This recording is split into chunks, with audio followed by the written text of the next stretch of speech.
And welcome, ladies and gentlemen, to the Monastery, the open bar of the internet, the world's greatest shit show, and the place where we, the good brothers and sisters of this most holy of temples, seek enlightenment through the drunkest, craziest, and most batshit ways possible.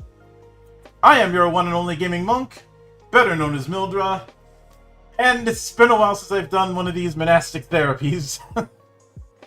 With me, of course, is my good brother here in the temple, the man of 1,000 runes, the CEO of Zidari Enterprises, and the bane of my fucking existence, good brother Xanatrix. The Dari Enterprises would like to welcome you to our grand reopening. Except it's not really a reopening. We've just been doing R&D for the last few months. This is actually us going, thank you all test pilots.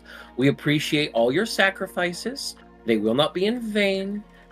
Wave 2. Anybody else want to be the new, Mecha Guinea, test pilots? So, it's certainly been a while. Let me double check to see when the last time I did monastic therapy. That was actually a year ago. The last monastic therapy we did was the second in our our corporal VTuber duology. That was the VTuber Wheat from the Chaff, when we were talking about all the different corps that were going belly up or were going down in flames for various reasons. I'm still surprised that Niji Sanji hasn't dissolved. No, but what I see out of that is what I saw out of All Japan back in 2000. All Japan Pro Wrestling. Post Exodus. The problem is that I don't see anybody who's going to be the Keiji Muto in that situation.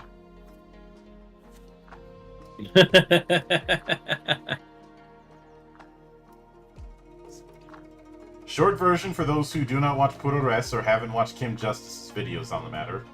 Keiji Muto, i.e. the Great Muta, was a New Japan guy for most of his career.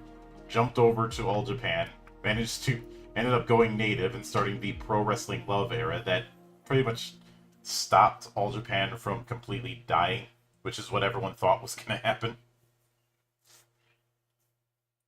But we're not here to talk about corpos or the like. Although I will be keeping an eye on Armchair Expert's upcoming video on reflecting on the whole Cinder and that affair. Which I knew. Yeah. But instead, we are here to close the book on a promise that I made and kept, and to go over some of the comments that were made in that journey. This will be the, I want to say, third or fourth video that we have dedicated to Final Fantasy XVI. And I'm pretty sure it's 4 at this point. Yeah.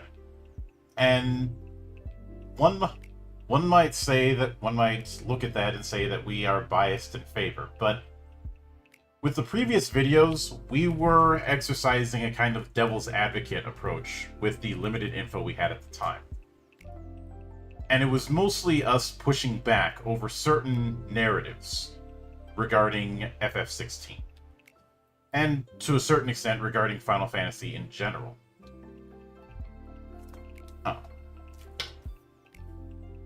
I believe... Let me see if I can find the videos in question.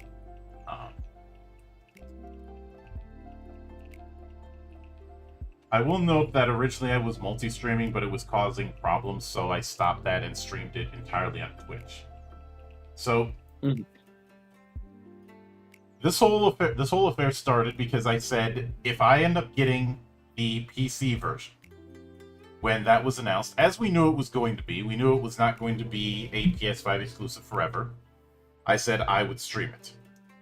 Then, about 2 months ago, I ended up getting sent a Steam copy for the PC version and both of the DLCs, Echoes of the Fallen and The Rising Tide. And since I had said that I would do it, I'm a man of my word, and I did just that.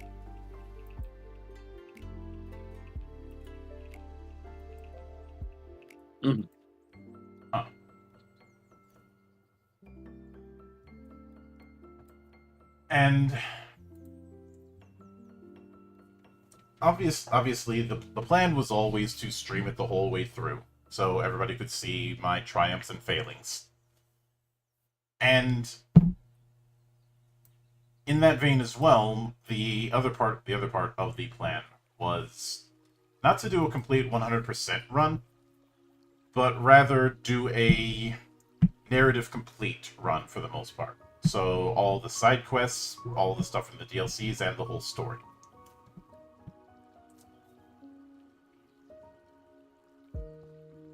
Whereas I did the 100% complete run on the normal difficulty, and I still haven't started my Final Fantasy difficulty run, which I really want to do eventually. But I got everything you could. Yeah, I may revisit it with the Icon Unleashed mod, which I think that's the first place to start, because there were a lot of people making the Fantasy May Cry or similar jokes. And I did check. So technically speaking, this is the third video that we've done. It's just that one of the times that we discussed it was sandwiched in a Hangover shit show stream. But the first one we did was a 2-hour thing covering FF16 and the tradition fallacy. Yes. Then there was a time I live streamed the demo. Yep. And now this makes 3. Okay. So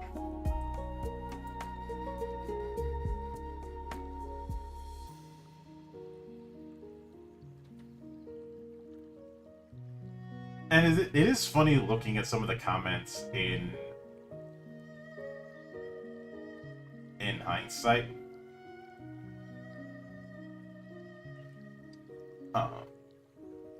Especially from Sailor Moon 7952.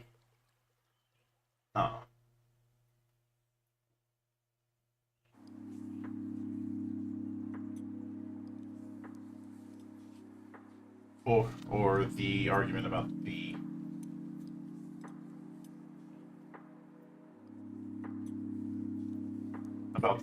argument, exclusivity thing. I think somebody was trying to play devil's advocate regarding the exclusivity thing, and before we even get into the nitty-gritty, I think there's a few narratives that we need to crush, as we often find ourselves doing. And some destroying narratives, my favorite. Yeah. As well as some falsehoods. Now, the first one I do want to tackle is this idea that this is just Devil May Cry with a Final Fantasy skin. There are certainly some elements, but a lot of those elements are surface level. I actually would say there's more Bayonetta DNA, especially with the emphasis on dodge timing. That's more of a Bayonetta thing than a Devil May Cry thing. Well, the emphasis on dodge timing is only for early on. Trust me, the further you go, the more you're going to be wanting to parry. Parry is so much better for stuff. Yeah. And of course, that's evened out by the fact that the window for parrying is not as forgiving as the window for dodging. But since it beats into your head early on the importance of dodging, that's why I bring up Bayonetta, which really beats you over the head constantly to dodge everything. But while people were making the comparison due to how it looked, it's also not an unfair comparison to make, just knowing that the primary combat dev, Ryota Suzuki, was someone who has a long history over in Capcom, working on things like Dragon's Dogma, Devil May Cry, etc. And given that it should be, I think it should be praised at the fact that he didn't just completely redo his past work. Because the combat model we have in 16 is very much its own. Yes. Yes. This isn't a combat model that's comparable to the ones that was done for Dragon's Dogma or Devil May Cry.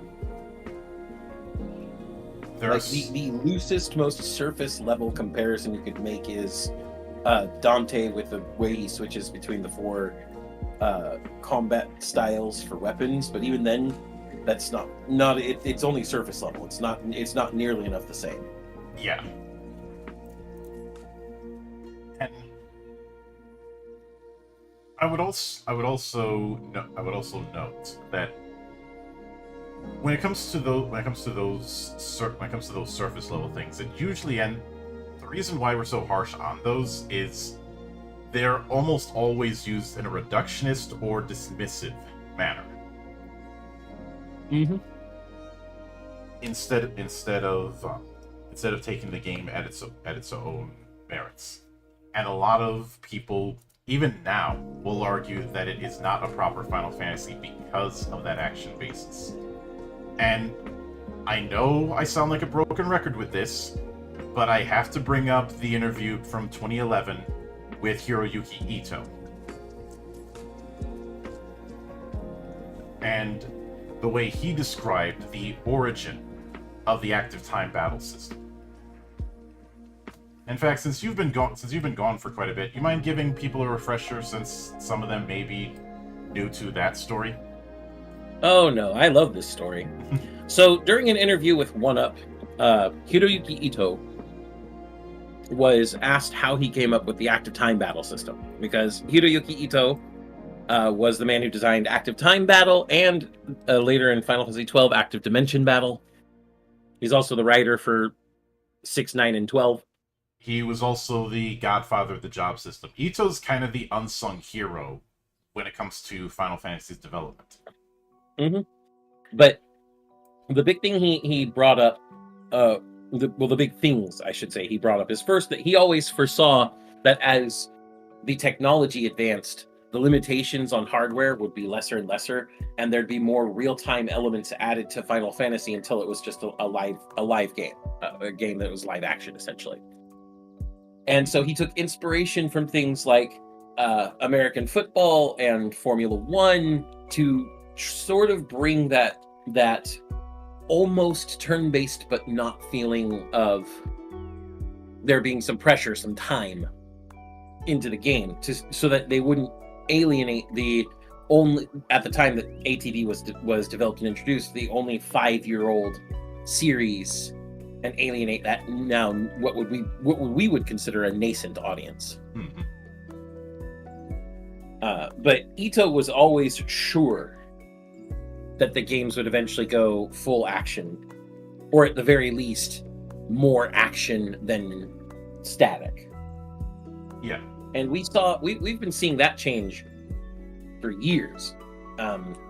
Even if you, for some stupid reason or another, don't count ATB as a live action element when it absolutely is. Starting with about 12, with the active dimension battle system, there was a lot more live action to it. Positionals were a thing. You could get out of attack ranges and not get hit. At least sometimes. Other times it didn't work so well. I mean, this is a PS2 game that's pushing the PS2 to its limits, so, fair. Mm-hmm. But then we had things like the schema system and Lightning Returns. And finally, we get the big one in 15. In Final Fantasy 15, we start seeing this real big shift over to a lot more action-based gameplay. And that extended to things like the 7 Remake trilogy. But 16 going just balls to the wall character action was the next logical advancement. So Ito, in this case, is the Nostradamus. And yeah, I'm glad. I've never been more glad to see one of my unsung heroes to be right than when Ito was right. Mm-hmm. Now, I know for a lot of people the insistence is, oh, it should be turn based because of I've seen variations of it should be turn based because it's more strategic, or it should be turn based because it's Final Fantasy, or some variation of what is essentially window dressing, set dressing, for the fact that and this was something Homeless Potato pointed out a while back, that when people are arguing about how it should be turn-based and using very surface level argumentation, what it amounts to is they want something like what they grew up with. And yeah, it's nostalgia glasses. It very much is nostalgia glasses and a degree of grognardism. Part of the reason I say that, I was in a conversation with good sister Riona a few days ago, and she had asked me if part of the reason the Japanese TTRPG scene developed as it did is because the lack of simulationism, if there was any link to that. And I had said to a certain point there was, but not in the way that was initially implied. My theory is I have to call it a theory simply because I have never spoken with anyone from Group SNE, is a lot of people who started out making TTRPGs in Japan were not history buffs in university. They were probably computer geeks. Unless they played games like Ultima Wizardry. Yeah. Well, we know that they certainly did, and we know how big Wizardry is and how influential Wizardry was for the role-playing scene in Japan, both tabletop and video game. That's a whole other story. But we've covered that. Yeah, but the point is, there was very much a game mindset rather than trying to play around with historical realism. Yes. Because you definitely see that historical realism argument from the grognards, even now. And yeah. That is something that they just had no interest in because that wasn't their inspirations and what they were building off of. And where this ties into the turn-based argument is a lot of people who are arguing that it needs to be turn-based are simply arguing to essentially have the FFs that they grew up with be the ones that should be present in the present and future. And if you want to see an example about how bad of an idea that is, look at what happened with Dragon Quest. Dragon Quest, in its early years, especially I'd say the NES era, maybe the SNES era, was an institution. Dragon Quest Day was a thing where it was so popular and people were waiting in lines for so long for a new entry that it became an unofficial holiday. I'm not kidding. I've heard a similar thing happen with some Monster Hunter releases as well. But nowadays, Dragon Quest doesn't have nearly that kind of footprint. At most, it has a legacy footprint in the same way that maybe Ultraman has a legacy footprint to an extent. Though I'd say Ultraman is in a much better place than Dragon Quest has been when it comes to that footprint. Say in part due to the popularity in Indonesia, but that's another story. But consider the environment of role-playing games on consoles in the early 90s. You had the pioneers in the NES era, and then in the Super NES, or Super Famicom if you want to be pedantic, everybody started experimenting. The idea of a role-playing game on a home console was no longer new. Everybody was experimenting. Whether it be whether it be Megaten coming into its own with Shin Megami Tensei, whether it be Capcom dipping their toe into it with Breath of Fire, whether it be Square dipping into it with not just Final Fantasy, but also Secret of Mana, Live Alive, and a bunch of other projects. All of these projects were doing new things that Dragon Quest just really wasn't. It was sticking to tradition. Yeah. I'd like to point out that the Mana series, the Seiken Densetsu series, is mostly live-action RPGs. They're mostly action RPGs. Yeah. And I mean, hell, Visions of Mana, the newest one, went full-on action RPG. Yeah. I love it too. It's such a good game. I'd also be remiss if I didn't bring up eventually the massive experimentation that you'd see with the Saga series, building off of the experimentation we saw with Live Alive. The point is that Dragon Quest was sticking to tradition. And even when they added things like vocations, which I can't remember I think it was I know it's in the HD 2D remake of 3, but I don't think it was in the original 3. I'm trying to remember which entry first added vocations, which was basically their own class system. By that point, it came off like follower behavior. I'm pretty sure that was 4. Or no, 6, excuse me, with All Trades Abbey. Alright. Yeah, and by the time 6 came along, Final Fantasy had well established itself when it came to its job system, because I'm pretty sure Dragon Quest 6 came after FF5. I can check. Hold on. I'll play Flutter for a second. Now, obviously, with these, we're looking at the Japanese releases because, well, neither of these came to America for several years. Let me check. Final Fantasy V. Final Fantasy V was December 6th, 1992. Dragon Quest VI was December 9th, 1995. So yeah, 3 years after Final Fantasy V. In fact, that's after Final Fantasy VI, month. Which only further reinforces my point of follower behavior, and by the time they started experimenting, it had already been too late. Because by the time we get to FF6, we're at the tail end of the SNES's lifespan, and everybody's looking towards the future. And that's not to say that Dragon Quest was completely snuffed out. It just lost a lot of that momentum because it refused to change.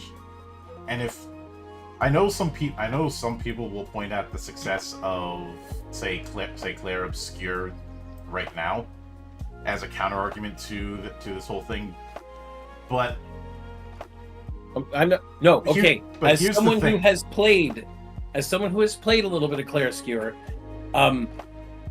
call it a turn-based RPG if you want. You're wrong. It really isn't in the way that some people think.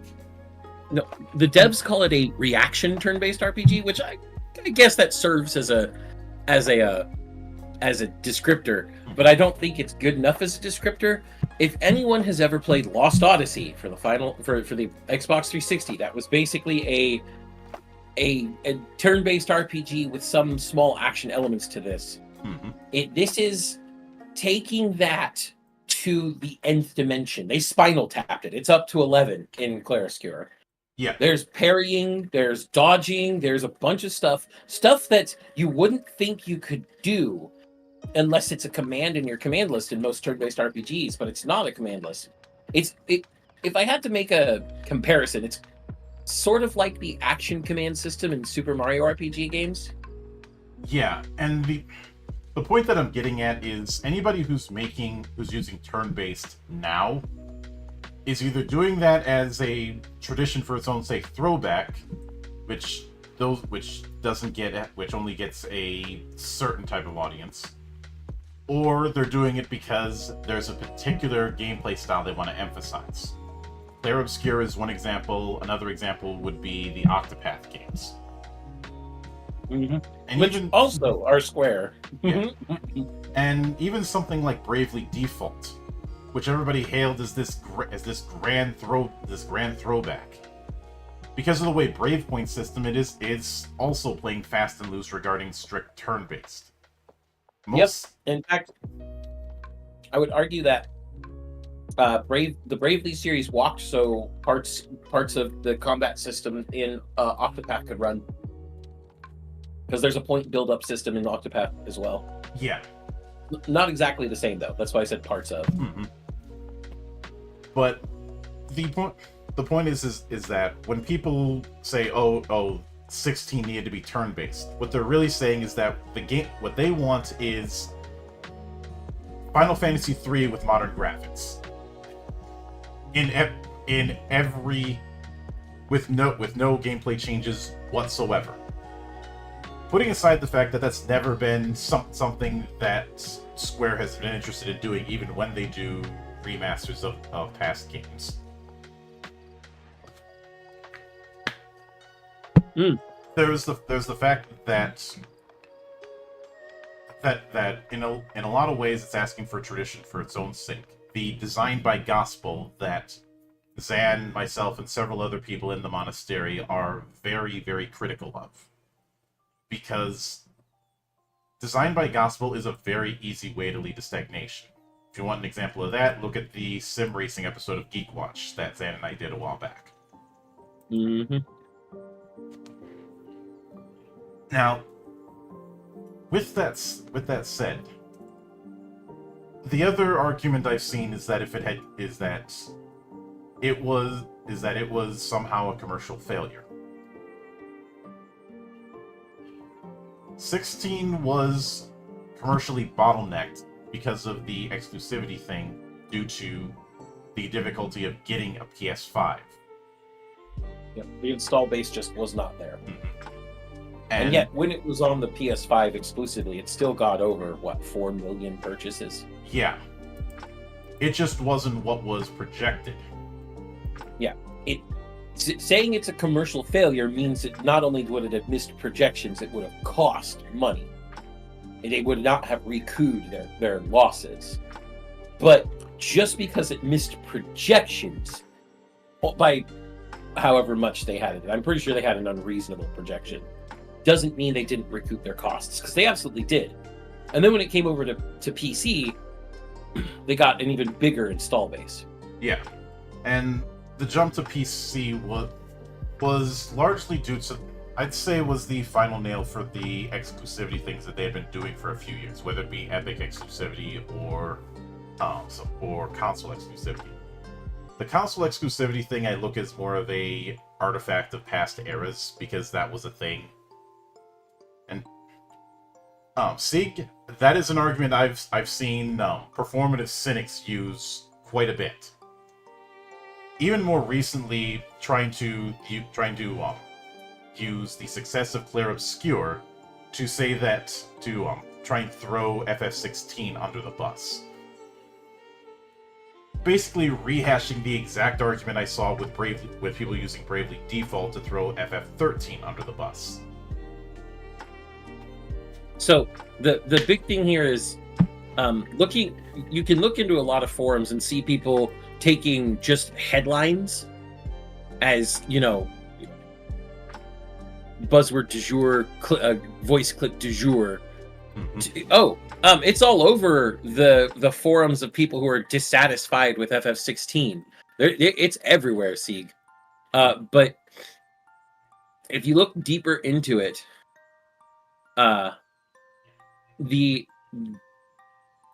the game sales didn't exceed their expectations, but it met initial projections, which means that they made their money back, for sure. It's one of those cases where people look at headlines and then assume. Well, they also don't understand numbers. Mm-hmm.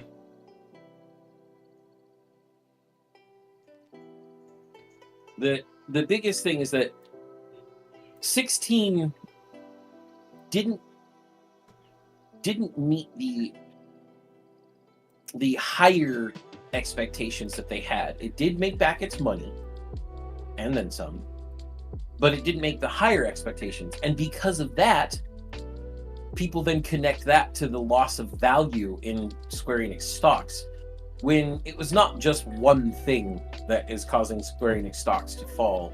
That has to do with things like certain business decisions they've made, certain policy decisions they've made, and then how the news has been very reactionary to such things as, oh, this didn't exceed our expectations, but it met our initial projections. Trust me, Sig, so do we. It just gets kind of thrown in our faces. It gets thrown in our face because a lot of people are looking for what amounts to a gotcha. Validation. And they're looking to validate their tiny little world. It reminds me of that one cartoon I shared with you regarding creationist theory. Here's the conclusion. What facts can we find to support it? Kind of thing. Yeah. But FF16 is going to be looked at as, or at least in my mind, as a great game surrounded by poor circumstances. Nothing that happened, nothing directly associated with Final Fantasy 16 is that negative. Everything's either just kind of meh or there's great stuff about it. But it's also surrounded by the pervading culture and the pervasive interest groups of BlackRock, etc. And all of the social conflict that came because of it, as well as the performative cynics who have this attitude with anything that isn't the exact FF that they grew up with. I mean, these same performative cynics are the ones that didn't like the Final Fantasy VII remake, not only because it went very character action, but also because they're changing the story. Well, yes, why would they just make the same story as a remake? Which, going back to that point, I have to, because now I have to. I know that a lot of people use remake to just mean that something that was remastered. Mm-hmm. But those of us who know where the term mastering and remastering come from, audio mastering, we know that remaster is what is meant when you take the same exact game and update it to modern standards. And in fact, that's the way Square has used the terms. And if you look at what they've labeled a remaster, such as the Final Fantasy X and X-2 remaster, it is just those two games, exactly as they were, updated with better audio, better graphics, and some quality of life stuff. Whereas that energy for FF4, which did add additional content. FF4 DS specifically, yes, did change some things, but it was still mostly the same game. It was just you got your voice acting, you got some cool additionals like the abilities you could get, but it was still the same story, same game in almost every way. Yeah. The real thing that we see here is Final Fantasy 15 went full action, and then 7 Remake came out after that. Why wouldn't they dive more into character action from there when it was a trend they were already following in the main series? Also, some people just don't want to be the guy pressing the circle button and watching Cloud run up and slash something. Sometimes they want to be Cloud, slashing the shit out of everything. In that regard, you could kind of look at Advent Children as almost a proof of concept of the direction that they wanted to go with certain things. Yes, and I'm going to say it this way. Going from 7 Remake, which was a full remake, they did build it from the ground up again. Into 16, you want to go even further. You want to keep pushing to see, how far you can go. And the gameplay style for Clyde, along with Torgal, because I actually use my directional pad for things other than potions, monk.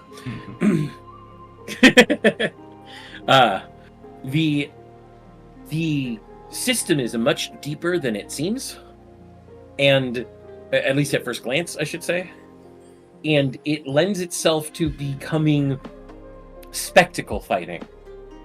Because nearing the end of my normal mode run, my bread and butter, before I touched the DLCs, was to equip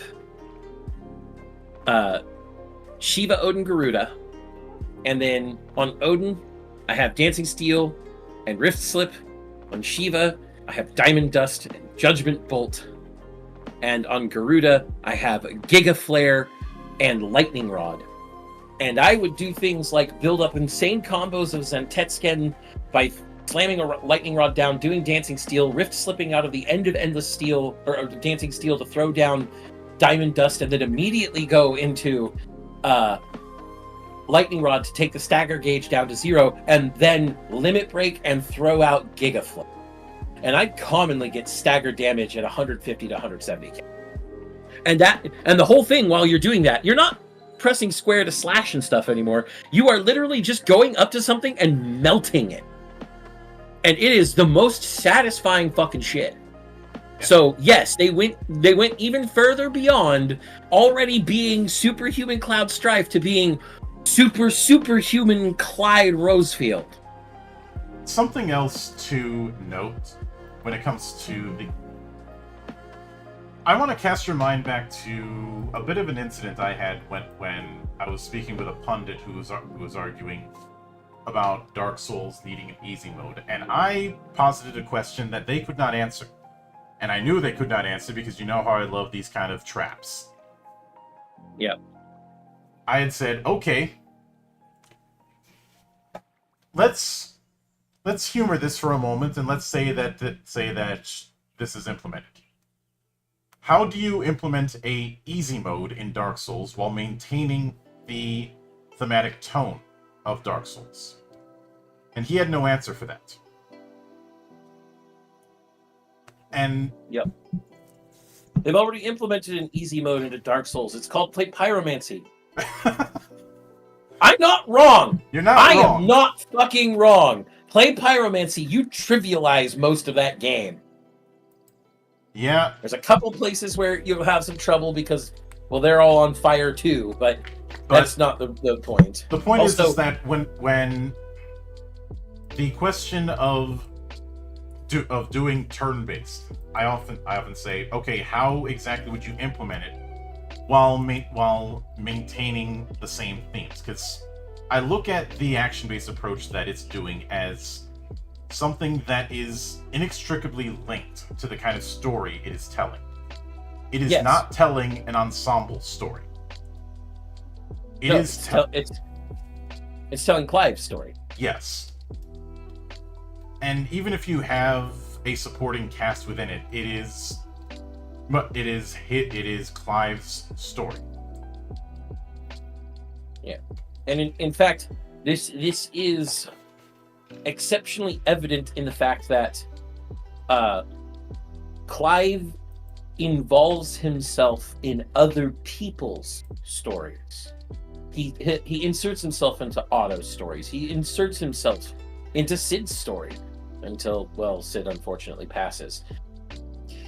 He inserts himself into other people's stories, and it's only once you complete Joshua's stories and Jill's stories that they can join you as party members.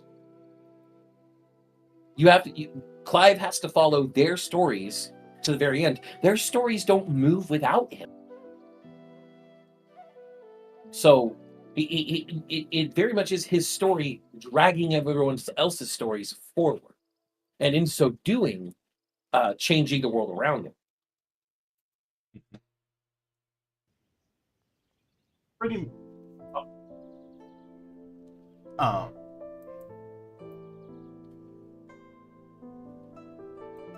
And hang on a sec, because hello there, Tabby.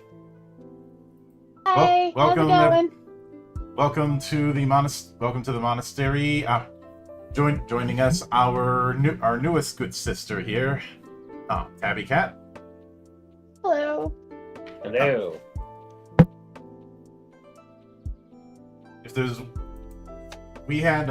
So the current spot that we're at is just going over some of the misconceptions and false narratives that were inflicted upon FF16. Chief among them being it should have been turn-based, because some people have brain rot with that concept and not look at the bigger picture. And I had mentioned earlier, even if you were to do that, how do you do it while still maintaining the kind of story that this is? Because this isn't an ensemble story. Yeah. I don't think it should have been turn-based. From my point of view, turn-based would have ruined some of the things in it. As somebody who is very staunchly in love with turn-based, I think that turn-based would have taken away from the story entirely. A lot of games that take the turn-based approach nowadays are doing so because of a specific gameplay system that they want to emphasize. Yeah, we mentioned Clara Skewer earlier, where I said calling it turn-based is almost wrong. Mm-hmm. Or at the very least, surface level, which we definitely see a lot of that. But hold on a moment. Let me try and get your reactive setup on screen. While he's doing that, I can introduce myself. Nice to meet you, Tabby. I'm Zan, Hey. the other half of chaos and insanity in the monastery. Mm-hmm.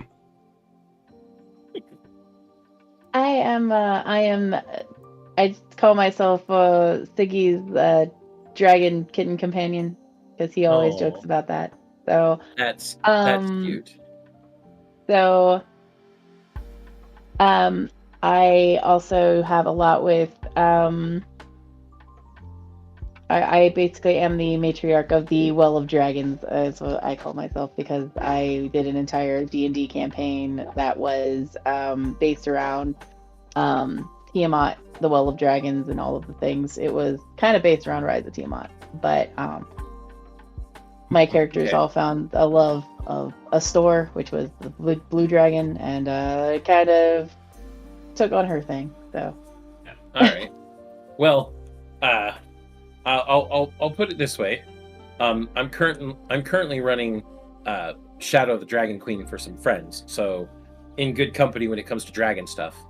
I am described as the dragon of metal and chaos, or chaos incarnate itself. So you're in good company. Don't worry. And sorry for the model spaz. It seems to do that sometimes when I drink. But the model spasses when he drinks. The model's drunk before he is. I'm not turning into Doku here. Oh no! You see, if you were turning into Doku, you'd just drink at every opportunity. Yeah. And I'm sure his ears are burning right now, and he's telling himself, "Ears are burning. That's a drink." Pretty much, but I'd say one of the other major ones that, and this one was very surface level. We saw this all over the damn place when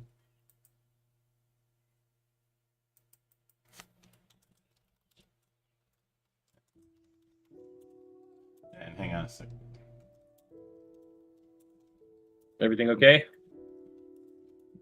No, just it's my fault.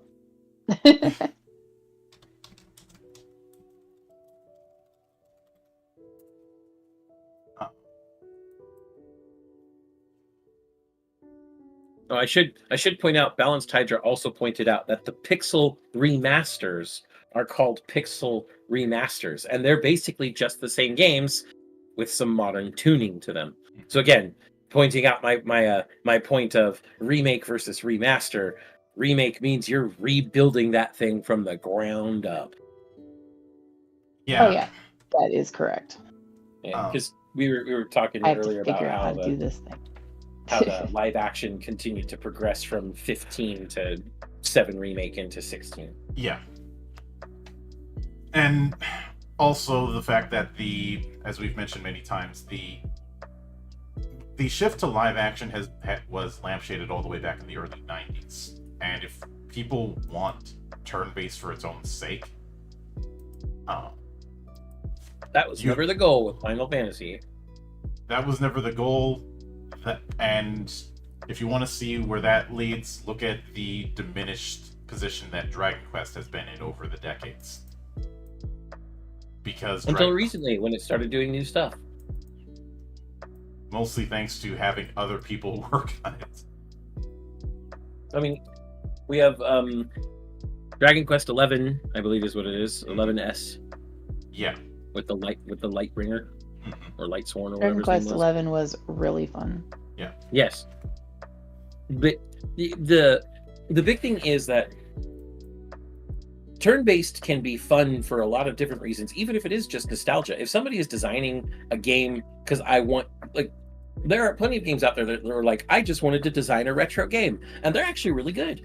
You know, if that's what the goal was and they achieve that goal and it's a fun game, cool. Yeah. And there's also cool ways to apply turn-based, as we continue to point out with the most recent Clair Obscur. But there are other turn-based that are very fun. Technically, Live Alive is a turn-based. It's a tactical turn-based, which also then extends to Radiant Historia, but that's another story entirely. And I just finished Radiant Historia on my stream. I love that game. The point is that a game being turn-based in and of itself is not a mark of quality for or against it. Yes. It is simply an option being taken. And yes. to argue that it should, you're going to need to do better than tradition. Yeah. 16 could not tell the story it wanted to tell in the way that it wanted to tell it in any way except with the character action, because they were designed hand in hand. They were designed in a way where the gameplay informed the story and the story then informed the gameplay.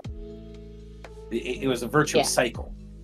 If I were to use a non-RPG example of this whole story and gameplay being interwoven, I know a lot of people hate regenerating health in shooters, but when early Call of Duty was doing it, it was doing it for a specific purpose. It was trying to be this very intense affair where you're constantly on the back foot. And trying to do traditional health packs would have killed the pacing. If I want to point to a more recent game that does the whole story into gameplay into story, this one will appeal to one of our audience members. Hint, hint, nudge, nudge. Doom Eternal. Yeah. Isn't that right, Sig?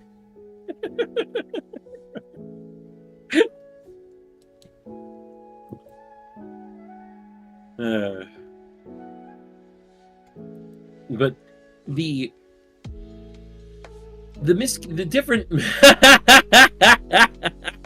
thank you, Sig.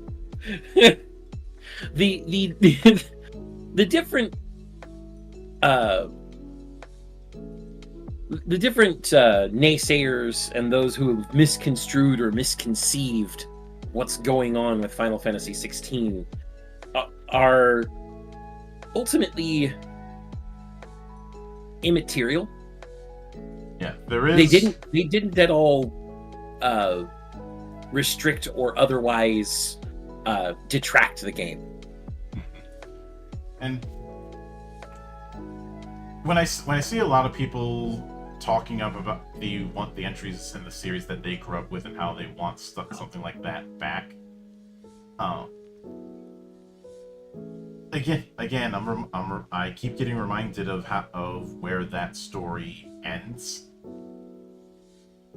because As some of you know, I am public enemy number one to some people within the OSR community, and I've looked at several throwback games that were trying to harken back to early D&D.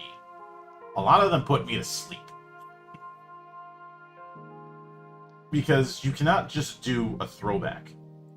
You have to establish your own identity.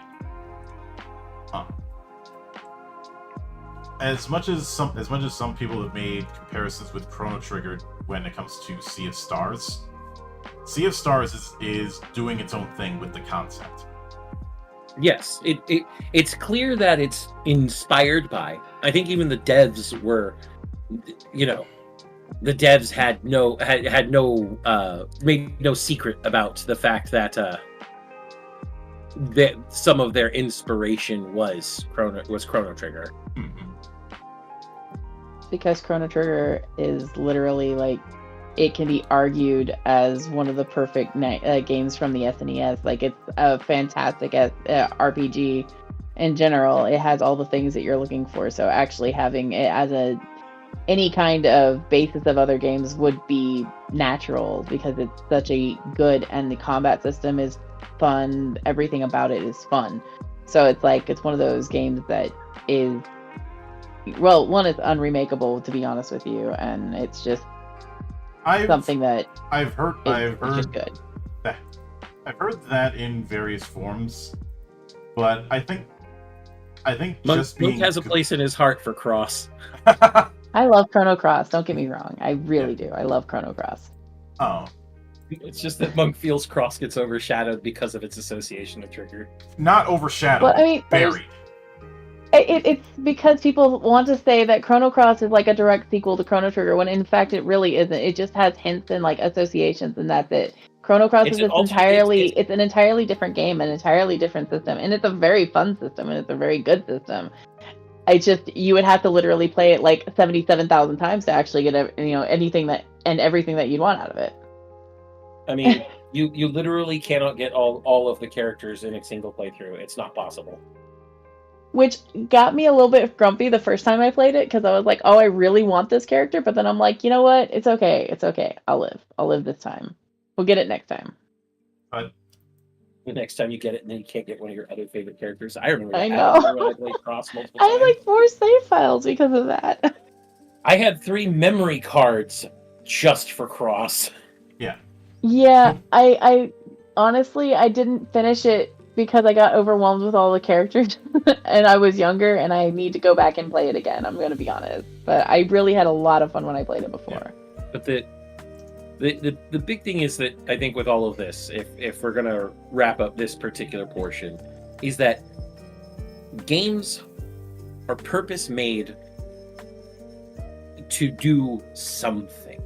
Whether that's convey a story or be really fun to play or any of these other things. Usually it's multiple things, but they're also meant, since they're purpose built, that means that what the mechanisms by which they execute things are specific to how everything else has to mesh, at least in a well-designed game. Yes. Monk and I can talk about plenty of not so well designed games that didn't have a core conceit or core concept to rely upon, and thus fell apart in the 9th or 10th or even 11th hour. Mm-hmm. But when it comes to that whole intrinsically linked thing, I can even bring up Legend Edition, because in the last year we have had 4 different people try and do grid combat with that, and oh my god, all of them stopped because they realized how much extra basically stuff they would have to put in or have to design to actually get that to work. And yeah, I think it was Seekers or somebody else. It said that they wanted to do that because they wanted to do a Evilise themed campaign. Yeah, they wanted Final Fantasy Tactics, which is fine, but I remember saying, why? Like, why does doing Evilise need that approach? It's probably because he wanted to do something like the actual tactics game, which honestly, like, as I've made my own little thing for my writing in Final Fantasy, I made my own like literal RPG system so that I could write things properly on it. Trying to put it in a grid in any way, shape, or form, it became a complete nightmare, and even trying to like do anything on it was a nightmare. And I was like, you know what? Evil East doesn't need to have a grid. It can just exist as it is. That was more or less the argument I was making. What about Evil East required it to be a grid? And I don't think based There was no answer. I don't think it being based on, first of all, not because of the whole Evil East Alliance project, we can't use the because I'm inspired by FF Tactics anymore, because you know we have 12 Revenant Wings, even 12 Vagrant Revenant Story Wings is on the grid. 12 Revenant Wings technically is grid based because it's the handheld one, right? Yeah. Yeah, I thought 12 Revenant Wings went back to turn-based strategic RPG. Yeah, and I suppose a better example would be Vagrant Story, Yes, Vagrant Story is absolutely one that was not. It's still technically turn-based in sort of kind of a way. It's turn-based in the way that a wizardry game is. That's why I said technically turn-based. Mm-hmm. No, if you're gonna try and put some concrete combat on a tabletop RPG dealing with Final Fantasy, you'd probably have to do something more like what Cloudbreaker Alliance does. Zones. Pretty much.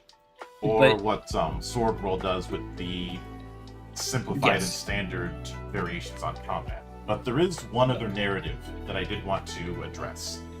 Yeah. This is one that you and I tore to shreds when it came up a few years ago. Oh God, I'm gonna get angry all over again. It's just Final Fantasy Game of Thrones.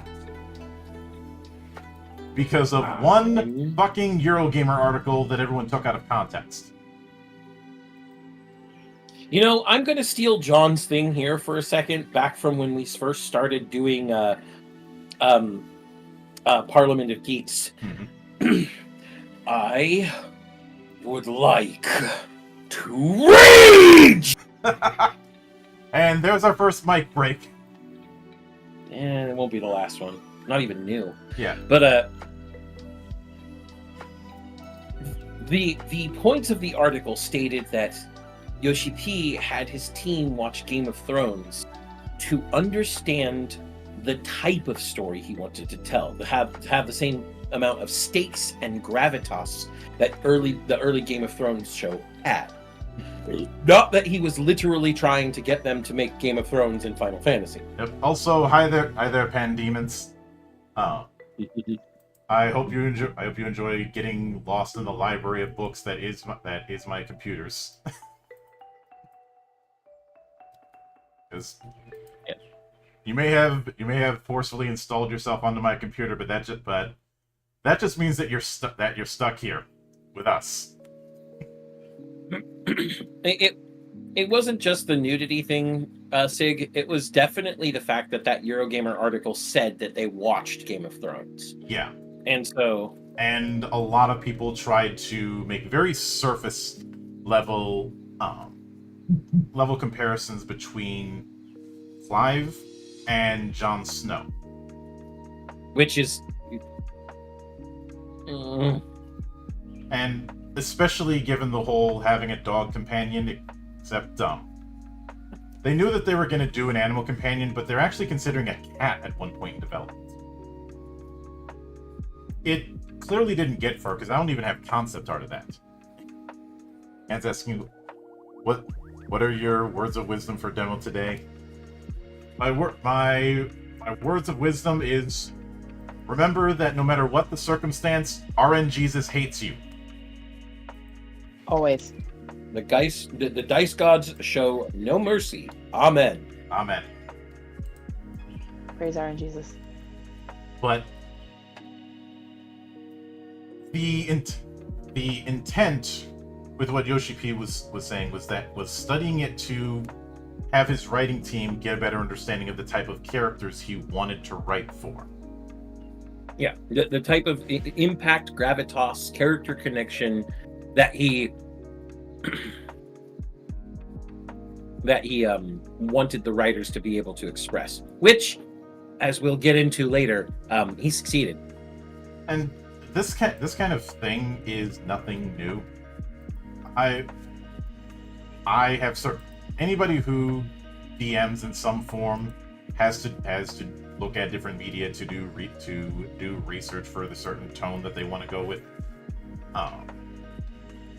Lord knows a lot of my early campaigns were me ripping off popular movies that I was watching. And hell, even some of my more recent campaigns do that.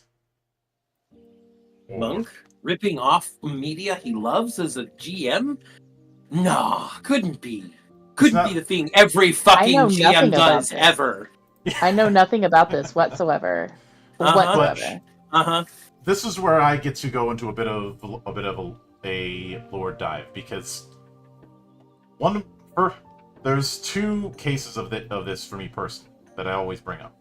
One of them is something that I did, and one of them is a bit of a story involved one of my other favorite franchises. So I have to bring up my time running a Sailor Moon campaign. I did it as a favor to a friend because he was trying to get a bunch of newbies into role-playing, and since they were all Sailor Moon fans, using that game was the natural choice. In that regard, I'm glad that I wasn't just forced to do D&D meets Sailor Moon. Because if I was forced to do that, I probably would have suplexed him repeatedly.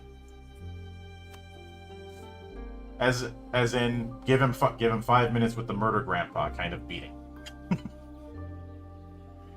But at that time, I had seen maybe a handful of episodes at most during the Deke era of Sailor Moon. So in preparation, I ended up going through the entire series, both the anime and the manga and the live action, in about 5 weeks. And when I say the entire thing, I mean all the way up through Stars. This also meant I had to house rule a bunch of stuff myself because there weren't sheets for the characters in Stars. There was just a few mentions in that book. I know that seems ridiculous, but keep in mind the timing. The Pioneer releases hadn't happened yet. Super S hadn't come stateside yet when that book came out. So, context. Now, the other case is Star Trek. Specifically, Star Trek II, The Wrath of Khan. You know, the best Star Trek movie. Don't you mean the only Star Trek movie? I can't say that. I can't say that. Look, we know even numbered movies are the good ones. The odd numbered ones suck. Plus Nemesis if you bothered to see it. But that one was produced by Harve Bennett, who was tapped because he had a reputation for maintaining a budget, and the first film went massively over budget because the original effects house turned in stuff that was not up to par, let's say. At the time, he had not seen a single episode of the original series. So in preparation, he watched all 3 seasons of the original series and took notes. And that would become the original script treatment that he had for Wrath of Khan. Originally, it wasn't even going to be called that. He just knew that he was going to be doing a Star Trek movie. Then he saw Space Seed and was like, alright, I'm building around that.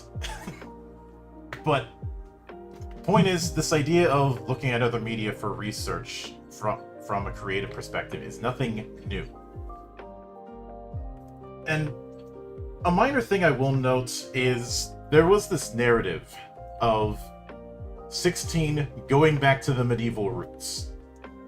As we established, much to the chagrin of a certain idiot,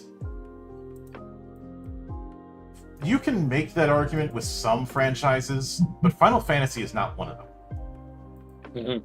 And within one of the books for Legend Edition that's currently being edited, I have a whole aside that I wrote about this called The Myth of Ruth. Final Fantasy is not a Tolkien melting pot fantasy. It never really has been.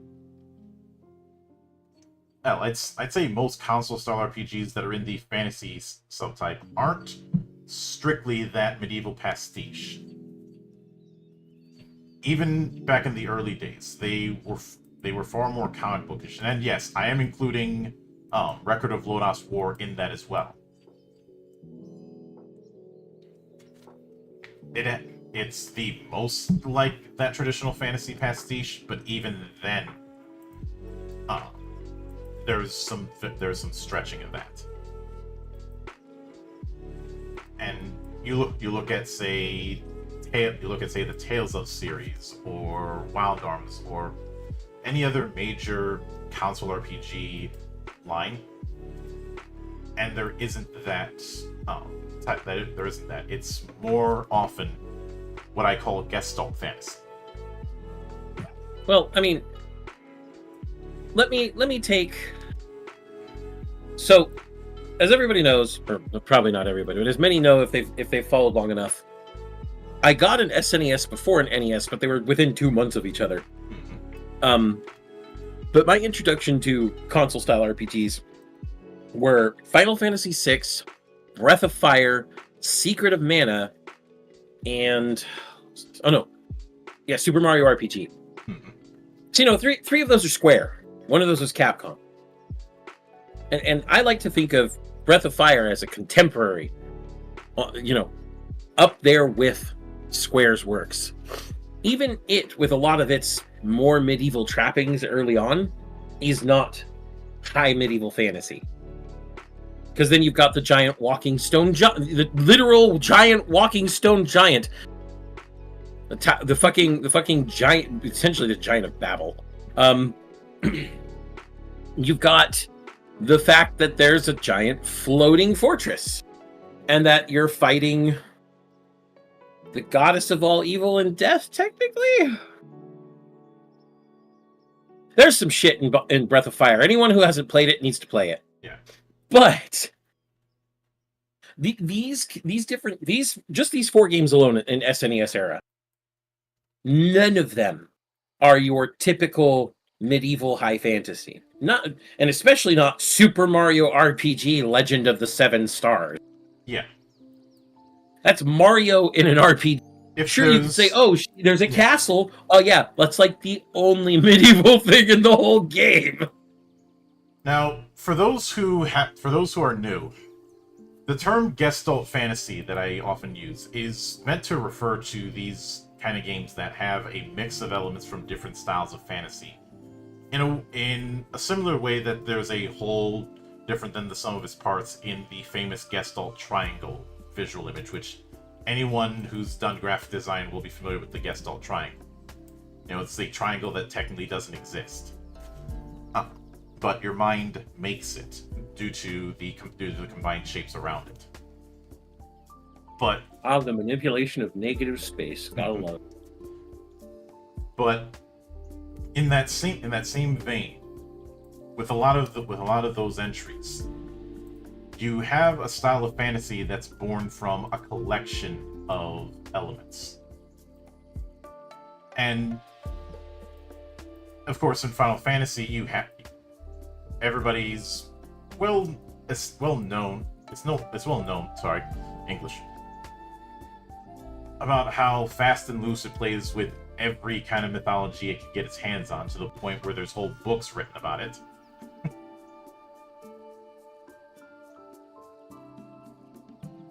And what other game series will you find Shiva and Odin fighting alongside each other? Yeah.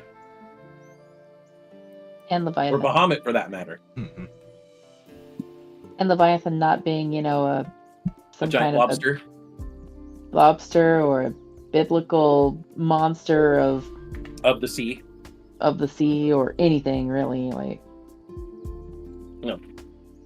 I like Sea Serpent Leviathan. It is the best Leviathan. Anybody else who wants to try and convince me otherwise can fucking fist fight me. Give us a couple weeks though, so Monkey can sell the card. Yeah. I mean, I do like Castiel Leviathan from Supernatural. I mean, he's funny.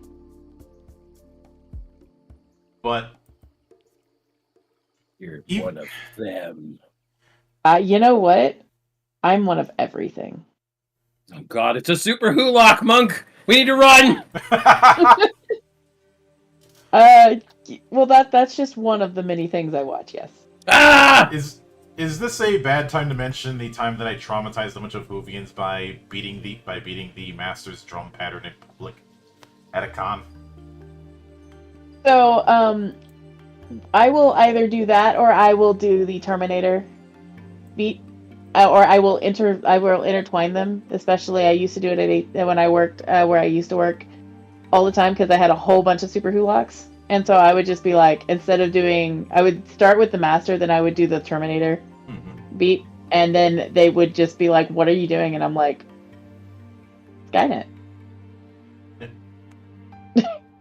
I'd be like, Well, the thing is if that it were me, I would just say in a very scared, very shaky voice, "It comes."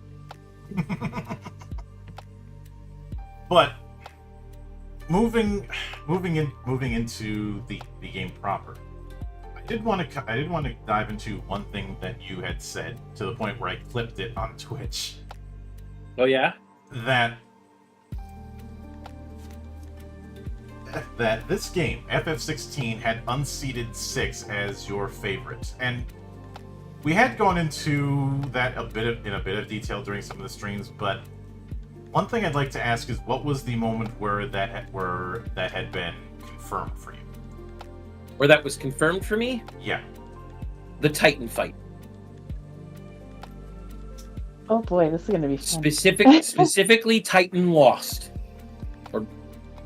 Because, holy shit, the spectacle had gone off the scale. The stakes were high in both personal and, and expanded beyond Clive. Everything just lined up to this perfect, and I do mean perfect storm of events. Then he was going after Hugo. And you get into the naval fucking guy we eventually but Walud, it's already Dutchy. Oh, so you're cutting in and out, man. That might be a internet issue. Can you hear me? Check. Yeah. 1 YouTube. Yeah, I can hear you. But all right. So, but he's going after. Oh, we're doing it again. At the. Yeah. It's doing it again. Shouldn't be. Try DC and reseeing. See if that changes anything. Give me a second. Hello. So, as I was saying, he's going after Hugo. After already having literally disarmed him in Rosaria. So you see Hugo trying to eat using prosthetic stone arms. Yeah, the man with the iron fists, you are not. And then you see that Walud is manipulating him, and Clive is showing up. You fight the smaller Titan, then he combines with the entire fucking Mother Crystal, and you get Titan Lost. And Titan Lost was just where I'm like, huh. I love this fucking game. And then, of course, the Titan Lost battle ends with a goddamn rider kick into the motherfucker, and now you're falling through the mountain, fighting Titan, falling through midair, and you crash to the ground, having beaten Titan, and the entire mountain is gone. And then the Mother Crystal is dissolved, And it's just like this whole perfect storm of events. That was where it clinched it. Everything had been building from then. The characters were great. The music was fantastic. The atmosphere was divine. The combat was just something I was constantly engaged in. I really loved that our characters have good depth to them. I hadn't felt this much character depth in a main character for Final Fantasy in a while. A lot of the ensemble casts had kind of suffered in recent games. I kind of felt like if we're going to make a comparison to the numbered game before this, 15, I felt like Noctis and the boys, I know it was a great game. You were on a road trip with the boys, and if you did all the side stuff and made sure to camp a lot, you got a lot of stuff from them. But it still felt incomplete. And we know it is incomplete. Yeah. Whereas Clive and the rest feel like complete people. Even though you only see and talk to Sid for so long, he felt complete. You feel his impact, the impact of what he did and of his death, and you get to explore that even after he's gone. But it is the revenge against Kutka that really clinched it. And God damn, that fight is good. I still say the Bahamut fight is the best of the all-over icon fights, and I still say that fucking The fighting Odin at the top of the fucking tower. I think my the God. key here is with the last few FFs there were differing factors that led them to not reaching their full potential, and those factors were not as much of an issue here. You had a very committed team. 15 Absolutely was still had to deal with some of the tumult when it came to the development of 13. I've talked about that. You had the fact that 13.2 was in a very rough environment. Lightning Returns was them piecing together a lot of stuff that got cut to try and wrap that kind of thing up. You obviously have what happened with the vanilla version of FF14. And with each of those, there is an issue of I know it would be tempting to say a poor direction, but it's more accurate to say that a lot of people did not adapt to the way the game design landscape had shifted, especially with the rise of HD hardware. One of the initial reasons why 14 failed, the vanilla 14 specifically, is the fact that it really was 11.2. The problem was that particular playstyle had massively fallen out of favor. I know some people will have their nostalgia for the more sandbox style of 11, but by the time we reach the early to mid 2010s, the theme park style had become the dominant approach, as well as the approach that was much easier to design for compared to the more sandbox approach. Again, I know some people will try and compare 11 and 14, but 11's style was going to have a very specific hardcore niche at that point. Now that the novelty of Final Fantasy and MMO form had come and gone. And there's many things that can be said about Yoshi P, but I think a big thing to note is that he is very committed to a particular vision once he's set on it. And what we saw with this was a committed vision. I do remember Shiro saying that there were some pacing issues, and I do think some scenes, I won't say should have been cut, but maybe should have been moved, like the war room scene you see very early on. I don't think that scene should have been cut. I just think it maybe should have been moved to a different spot. And and more of the focus very early on being kept on Clive, because that that battle involving the Iron Dominion early on. Yeah. I feel like that should be looked at as the equivalent to say the bombing mission in 7, or the It felt like the Red Wings in 4. yeah. Bum, bum, bum, bum, bum, bum, There's Which, there's yeah, been a lot of I had a whole thing about the literally the only reason for Fate above 16 as my favorite is because of nostalgia. That's it. See, with the so 16 was able to overcome my nostalgia of 6. And I went into why 4 stayed there, and it's mainly because I literally learned how to read using Final Fantasy IV and my dad. I was 5 years old, sitting in my dad's lap, learning how to read with Final Fantasy IV. That is the only reason. I will note, as I know there might be the impression that I hate nostalgia or something like that. I really don't. Both Zan and myself have the attitude of not liking when nostalgia is used as a cudgel. Mm-hmm. You're gonna see a lot. You're gonna see a lot of that going forward. But it DC'd 6 though, and 6 has been my top 3 have always been 4, 6, and 9. Mm-hmm. It has been that way for like 20 years. It's been 4, 6, and 9. And it DC'd 6, and it almost DC'd 4. If I did not love Cecil that much, then I probably would have DC'd 4. And it was, I'm gonna say the story's better. Everything's better than 4. The only thing is the nostalgia factor is like I can't not love 4 more. It would feel wrong. Cecil still can't beat Sabin. I'm sorry. But he can beat Sephiroth because Sephiroth is undead. It depends on which version of Sephiroth, but we won't get into that. Yeah. But give me a Lightbringer. I'll kill Sephiroth with Cecil any day.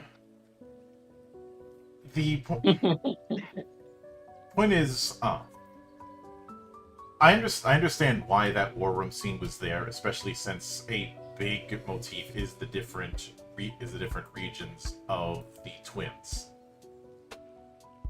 of the eastern and western continent, and the many conflicts built around it. But this is one of, and admittedly, even though I say maybe the scene should have been moved, it's one of those things where there's not really a right answer for this kind of thing, because of the fact that you have to introduce a lot of moving parts very quickly, and that's not an easy thing to do. I think it was in the right place, only because I think it set the scene correctly. I mean, I would have loved to have it, maybe focus on Clive a little bit more, but I think it set the scene and the tone and everything in the right way, while not really shifting the focus away from Clive as much as trying to establish the mystery and the story and what was going on, and like really just making it what it was. Although when it comes to the different kingdoms, it is somewhat amusing. Some of the nods that I definitely see with each of them, and all of them are some variety of assholism. The one that seems the least assholish is Rosaria. Mm-hmm. I mean, Sanbrek is I'd say Sanbrek is almost reminds me of the worst parts of ancient Rome at times. No, Sanbrek is absolutely the Holy Roman Empire.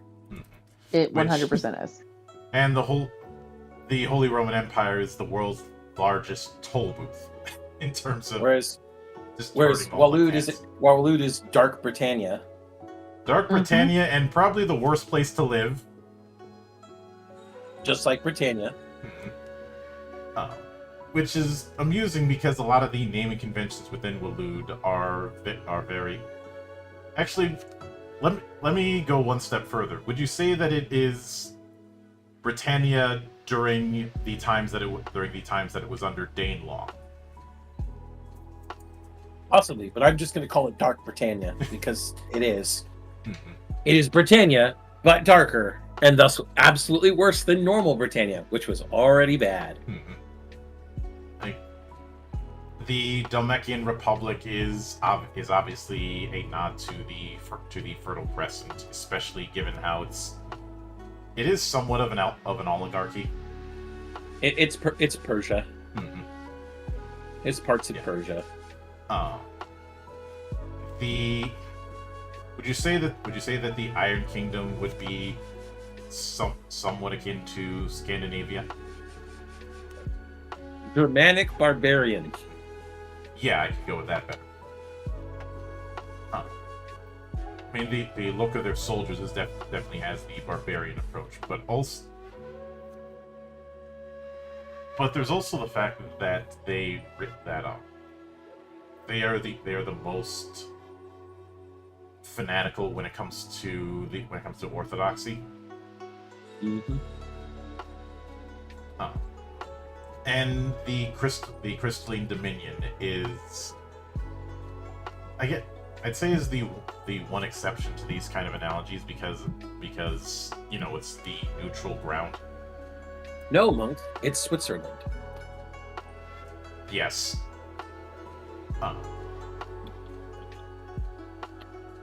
As a bit of an aside, when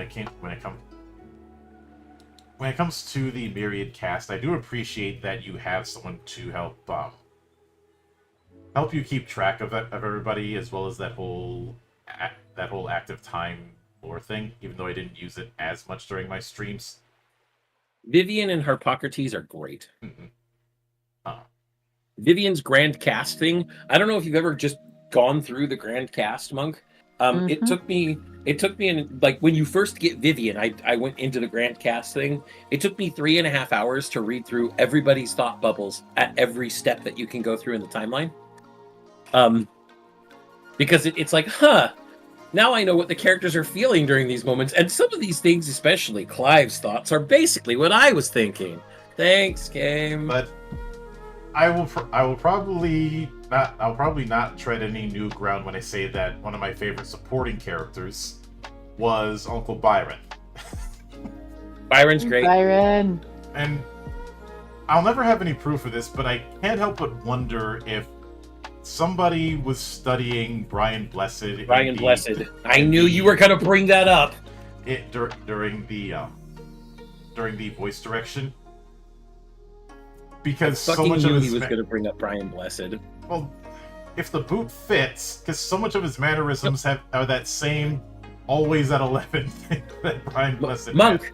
Monk, you didn't even need his mannerisms or his English voice acting, because I didn't go through the game in English yet. I went through in Japanese for my normal playthrough. You just had to see the man. I'm like, oh, it's just an older Brian Blessed. There's definitely You just had to see the man. Yeah. When I saw him, I thought of Brian Blessed. When I heard him, I thought, this guy's really channeling it. And of course, in that same vein, I don't think I'll be treading any new ground when I say that my nickname for Annabella was Bitch. Literally, whenever she died, I said nothing of value was lost. You and me both. I also remember being aghast when she revealed the reason why she pulled that stunt that she did at the Night of Flames.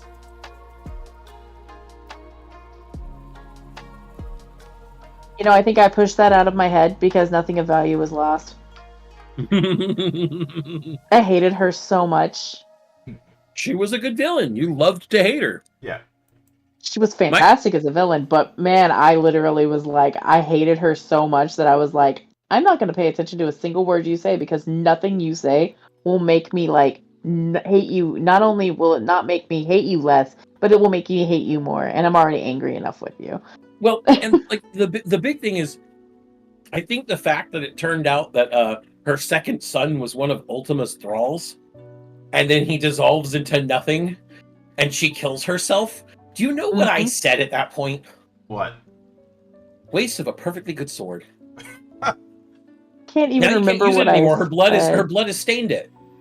But, geez, you sound like Nick Cage in Lord of War. I just honestly mean- was so mad with when she did that. I was like, oh. You mean I couldn't do that? Even though I know Clive wouldn't have done it just because, you know, it wouldn't be in her personality to do that to her. But she killed herself because one of her sons is unclean and impure. One of her sons can't possibly be alive, looking at Joshua. And now the only son she could rely on has turned out to be a monstrous thrall of some dark evil. And she's like, fuck this shit, I'm just dreaming. Kills herself. I'm like, okay. Her whole reasoning was this fixation on maintaining Purity. pure bloodlines. Yes. She was basically trying. She's basically trying to turn the bloodline of the Phoenix into the Habsburg Empire. Kind of makes sense how the Duchy of Rosario kind of seems a little bit like the older duchies of Austria. A little bit. Yeah. I'd admit, and of course, there's because of that whole purity and the fixation on that status quo, the kind of things that the Archduke was doing, probably frayed her attitude even more, since he had the absolute gall to want to push for better treatment of bearers. Which, another spoiler, if anybody's done all the side quests, you know that the bearers, prior to 100 years before the story started, were treated like gods rather than treated like trash. But because of the war that ended up happening, a accord was signed. I believe this was signed 200 years ago. That bearers were 200 years. I don't remember the exact amount. Yeah, were to be treated as non-persons. Treated as livestock, essentially. Mm-hmm. And in that regard, the Archduke's attitude was almost akin to Thomas Jefferson's attitudes regarding slavery. He wanted to dismiss his slaves, but couldn't due to the prevailing social climates of the time. Yes. Yeah. Especially, Well, I mean, he certainly had plenty of bears, but he didn't go as far as what Saint-Brec does, who probably treats their bearers I'd say either Saint-Brec or the Dominion treats their bearers the worst. Yep. Also, Tabby has just noted that her Absolutely. headset died. Oh, Yeah. now she's back. With the whole thing with the branded, which I am glad that they explained that the tattoo that's used with the brand is a very virulent poison, because it answers the question of why don't they just take the brand off? It's the ink is impregnated with wyvern's tail venom. Mm-hmm. And the only doctor who ever came up with a way to remove the brand, it's still a very risky procedure that could end up with you dying. Yeah. And it's exceptionally painful. Pretty much. You can't use anesthetic on it. Which is why everyone who has had it taken off has the very obvious burn mark. Well, scarring, and the scarring is fade. The scarring is less and less on newer curse breakers than older ones, because Tarja gets better and better at the procedure each time she does it. And that's actually explained in one codex entry somewhere, I forget which. Yeah. But the scar on Tarja's face is the most extreme because it was the first time she tried it, whereas the scar on Clive's face is not that bad. Mm-hmm. As a bit of an aside, when it comes to characters, I did have have a bit of a laugh regarding the full name of the first Cid. Sidolphus Telamon, aka Cid the Vicious. Because I pointed out that despite this game drawing so much upon medieval Europe, Cid's fighting style is more akin to a samurai than a traditional knight. Yep. Even the way he carries his swords isn't too far removed from a samurai's daisho. Yep. Which only further hammers home the point that I made before regarding that whole Gestalt thing. I mean, if we're being super honest here, half of Odin's gameplay style is very samurai-like.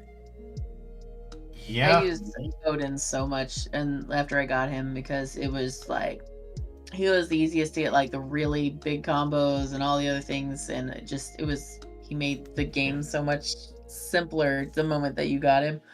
He also swings faster, so getting parries with him is easier, and then you can parry straight into Severed Steel and build up your Zenteskin gauge like crazy. I'll also say I kind of disagree that Sam Breck treated the bearers the worst. I'm pretty sure it was Ash. Yeah, I stand corrected. It's just we didn't get a whole lot of that until the after effect because, well, by the time we get to they're Ash, all already Akashic. They're already Akashic or dead. Well, the thing is though, like I literally read all the books and I read everything in Ash, and I'm just like sitting here going, oh my god, they were literally feeding them to things, and it's like, yeah, because there was a clip that me and Epicurean had. It was a banter between us, which was, I go, well, maybe we just kill the beast and then we feed it to the bears. And then she said, no, that is just cannibalism by osmosis. And so I was like, oh crap, no, we do not condone cannibalism here. So, it's like, because I was like, I had a Criminal Minds moment. And because that's the way it was. It was literally, they were feeding the bears to this beast and everything. And it was just like, what? Because they were like, oh, let's see if this works. Let's see if this works. And so I think that, in my opinion, Waloed, I think, is Ash. It was the hunt mark that's in that little Colosseum-like area in the further half of Ash. It's one of the many different behemoth variants. But not only that, there's the time that you have to go up to the academy or school or whatever it is, the orphanage, where they were training bearers to essentially be fearless tools. Yeah, and that one made me sick to my stomach. Not even know why. Like, you get that these people were driven to death on purpose, multiple as children. Even it was like, thanks, Waloed. I didn't need you to just be Dark Britannia, but Dark Britannia mixed with every eugenicist group ever. Which, it was funny. I decided to do the DLC before I did those because I was like, oh, I want to have something silly and fun. And then we did the Leviathan DLC. And then we went back and did Waloed right afterwards. And we're like, can we go back to the happy people and the... Yeah, well, let's not excuse the tribe of the tides, because, they trapped a baby in stasis for literally 100 years or 80 years or however long it was because they were scared of him using Leviathan powers. I mean, I will say that the hardest boss in the entire game is a baby. So it's getting that baby to go to sleep. Like, okay, no. Anyone who had trouble with the Leviathan fight, all I have to say is skill issue. As my mentor would say, get more gooder. The only fight I had an issue with in the entire game was the Leviathan fight. Skill issue. Sure, the timing for his big troubled waters hit that you have to... Do you know the easy way to do that? Dodge everything while you're in melee range, use the melee counters because that gives you iframes, then dodge again. You will get the damage easy. You'll even get some supernovas in. Mine was mainly the tornado. Like I kept getting caught in, even though I was running as far away from it as I could. But skill issue. given that analogy that you made about Dark Britannia, would that make Barnabas King Arthur? Yes, he is dark evil King Arthur. He's Mordred. Do you not see the parallels? Zan, he's the Winter King. God. Now Monk, he's Mordred. You know why he's Mordred? The mommy issues. Yeah. That's why I had to bring up the Winter King, because I'm still waiting on that book. I know. But I have that's a clip that I have as well. It's whenever he says mother, and I was like, oh no, mother needs to put on clothes. No, like the funny thing about that is that there are some versions of the Legend of Arthur where Mordred is having sexual relations with his mother. So, yeah, Barnabas is just Mordred. Mordred if he won and didn't also get killed at that last battle for the Holy Grail. Yeah. But that's a dark plot.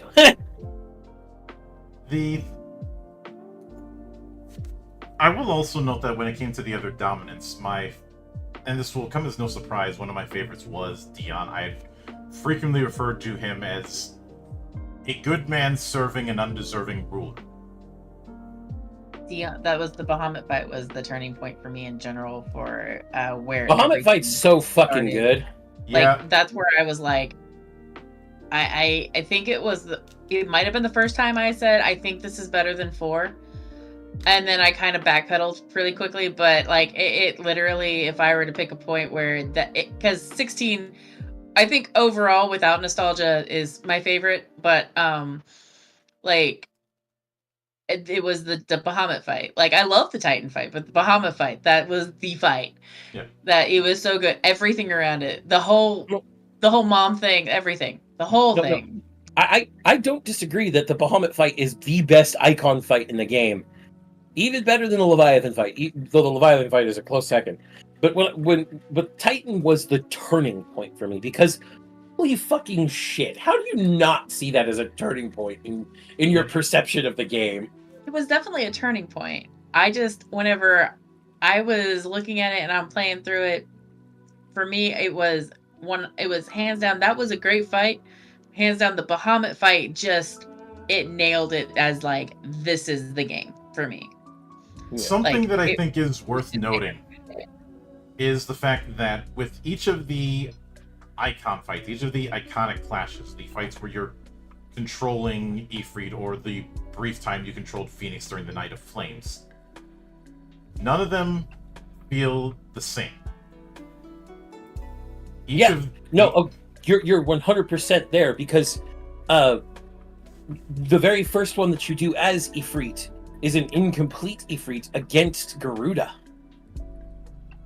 And even then, you have the ability to beat down Benedicta like it's nobody's business.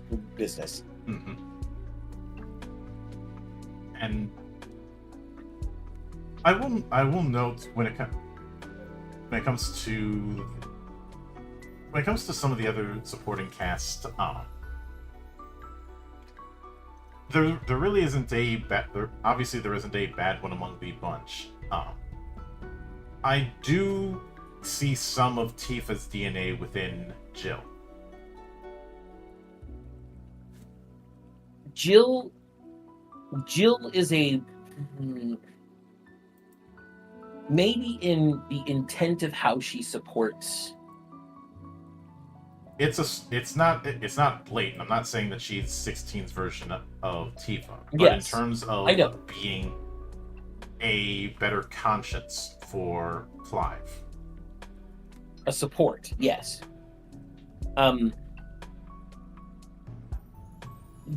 It's the same. I would say that they share a similar role, but that's really the only thing. Mm-hmm. They're obviously very different as characters, which is fantastic. Yeah. Jill is great. No, don't you? And when I had to fight quote unquote Shiva's dominance during the very beginning and the Dhalmekians versus the Iron Regiment, mm-hmm. The Iron Kingdom, excuse me, that's their name. I went into 16 as blind as I possibly could, and I managed to avoid everything besides what the trailers showed. So when we went in against her, they actually make an effort to make it look like she doesn't look like the Jill we've seen in the trailers for that fight. But me being a fucking goddamn genre savvy motherfucker, went, oh fuck, we're kicking our girlfriend's ass. And sure enough, I was right. Mhm. Yeah, I think my first time around when it was the same kind of thing of I looked at it and I'm like, oh god, this is Jill. This is Jill. And You're like, fuck. I honestly was like, I don't want to hurt her. I don't want to do this. Let's not. Let's go have some tea and cakes and go catch up or something. Let's not fight right now. Yeah. Though I do remember someone saying, why couldn't we go with other weapon types instead of just swords all the time? And like, that's Because I didn't use any other weapon. well, that and adding like axes or spears or the like, that may sound like, you're doing a bunch of variety, but that also means you have to do more animations, just more work for something that is very focused. Honestly, I think the sword was fine because literally, like, I could see why people might want axes and all the other things, but it's like the whole thing fit the narrative of like literally swords and spears. Now we good, GG. Axes just weren't a weapon type. I think that they were using them for cutting down trees. They were used, but it's one of those things where, again, wanting something without seeing the bigger picture. And I will note, the one icon who got the least amount of use from me, and it's not a bad icon, it just didn't fit my style, was Titan. Once I got Bahamut, I didn't use Titan very much either. But I did use one of Titan's abilities, and that was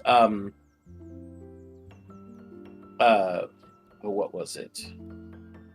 Unleash, I think it's called. Y'all sleeping on Titanic block. I don't know, y'all. No. You see, I didn't use Titanic block because I liked parrying the normal way. So I liked using the Titanic block, the precision Titanic block, so I could counter 3 times and punch people in the face with a big old fist. Whereas I liked the parry because the parry knocks them back, gives you slowed time, gives you increased iconic ability regen as you use them, and is just badass. I also like being able to, be bad and withstand hits a lot easier. Ah, that's right. Skill issue. I forgot. I remember I was struggling on Leviathan, like I know. That's why I was like, the population of Final Fantasy 16 did. That's the one. Upheaval. That's the one I was thinking of. Upheaval was the one I used a lot. Yeah. But I mean, I also like Raging Fists more than Upheaval because what you do is you do a precision Titanic block into a Raging Fists, and that was fun. But if you do a precision Raging Fists, it counts as a Titanic block, and then you get forearms to hit them with instead of just one. You could also do the dodge into a Raging Fists, and it was even funnier. Yeah. For me, a big reason why I didn't use Titan as much is a lot of its kit, especially its iconic action, is very Royal Guard, and Royal Guard is something that I've always struggled with. Just because it is asking me to play opposite to my own instinct. And this isn't something that's limited to character action games. I'm very terrible with the with the counterpuncher types of characters. I sucked with Dudley, for instance, in Street Fighter. I'm not very good with Baiken. I think the only counterpuncher character in fighting games that I'm moderately decent with is Hakumen in BlazBlue. Hakumen's good shit too. I'm not even gonna lie, I mained Baiken, so I was like sitting here like, oh no. No, it's okay. Do you want to know what my play style is in Guilty Gear? Shoot. What's a main? I will no. Okay, so I'm gonna shout out to a good friend Nami, sister Nami of this. She and I sometimes play a bunch of Guilty Gear Rev 2 at times, and I will just play randoms half the time. She'll play a few of her mains, Baiken being one of them actually. And like I'll get some people that I'm really, really good with, like Kai or Soul or or Cliff Anderson, everybody. But I'll also get people that I used to be good with, like Johnny or Potemkin, and I will just go to town. What's a main? That is my main in Guilty Gear. What's a main? And in that same vein, in the Dissidia games on the PSP, the one I was the worst with was X-Death. X-Death was also one of the lowest tier characters in that game, though. Yeah. Now in Dissidia NT, I didn't have as much of a problem because his playstyle is more about debuffs in NT than counter punching. But you didn't have to say turtle all the time. Yeah. You seen the GBX next with the turtle? I mean, it's adorable. But I do remember having some back and forth with Matt regarding the side quest design in 16. And the way I've seen it, the side quest itself, where it's like go to place and do thing, I get why some people might find that repetitive, but I feel like the real triumph when it comes to those side quests is putting a lot more emphasis on the story involved. Yes, each side quest is about building a rapport with the location it tells you to do the side quests in.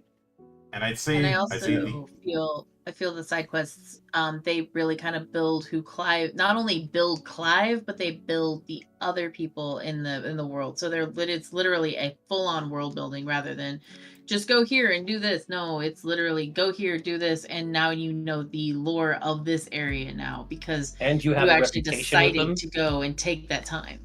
Yeah, and you have a reputation with them, and you have a rapport with them, and you are respected by many of them. That sort of thing continues to build. Yeah, it's literally why I go and do all the reputation stuff with I work on getting all the reputation stuff in like Final Fantasy 14 is so that I can learn everything there is to know about all of these beast tribes and all the other things. Like I enjoyed doing that because it was not only was it fun in a lot of different ways, but like you become that person that they can rely on. And that's what Clive was trying to do here in 16 was he wanted to be Sid. He wanted to be the person they could rely on if they needed any help. He wanted to show that there were still good people in the world. He was trying to be the light. Yeah. Yeah. He's trying to be the freedom. Free from gods. There's a reason that near the end of the game, Ultima stops referring to him as Mythos and starts referring to him as Logos. Yep. Which we'll get to Ultima in a minute. But I do remember talking about how one of the things Sid brought up, the notion that this use of the mother crystals and use of crystals for the convenience of magic, in a certain way, could be looked at as a bit of a shot at people who have that nostalgia addle that we rail on. I don't think that that's the intent. It wasn't the intent, but it does give me a chuckle. It's a funny parallel, yes. But I think the intent was more from Yoshi P's side that he wanted to do something with the crystal iconography that is one of the commonalities of Final Fantasy that hadn't ever been done before. We had seen some teases of it in 15, but because of how compromised 15's development was, it wasn't able to go all in with it until the novel. Fuck you, Bahamut. No, the novel isn't canon. It's not written by the writer. I'm still saying fuck you, Bahamut, in that because he was a dick. He was a dick. And in the novel, he was also the guy who orchestrated everything because he wanted the power to just tell the planet to fuck off, basically. He was the ultimate antagonist, but again, that novel is not written by the writer of 15. I will say that there was some interesting things, parallels to other games in 16 and when you're talking about the crystals, it made me think about some stuff that was going on. Like, I don't remember how it came up, but there was an entire part where I was talking to Epicurean and saying, like, this is reminiscent of 4. This is reminiscent of 4 because they have had points where 4 has been referenced in other games a lot. And Yoshi P loves doing that shit. Yeah, and Yoshi but P it was there was a out point where it was like I'm seriously sitting here going, this literally is like you could literally draw a parallel line between it, and I just sat there because I played so much of 14. I know I played Yoshi P's and stuff games a lot, and I'm just sitting here like he did. Like 4 was one of the I would say it is completely entrenched in crystals to the point of like you have the dark crystals, light crystals, everything is crystals. The world is crystals, like even the moon is crystals.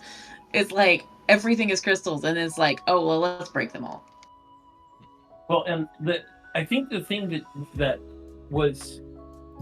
had never been done before with the crystals was to not only make them a force that wasn't good, but to make them a direct tool of the antagonist. I know a lot of people like to make the meme of console RPGs and with you killing God, but I've always had a certain distaste for that meme because of how reductionist it is.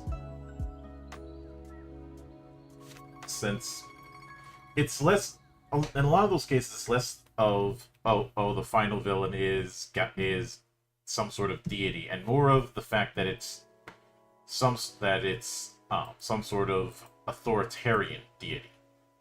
Well, it's not even just that. The reason it's a god in most cases is gods are seen as an absolute limit.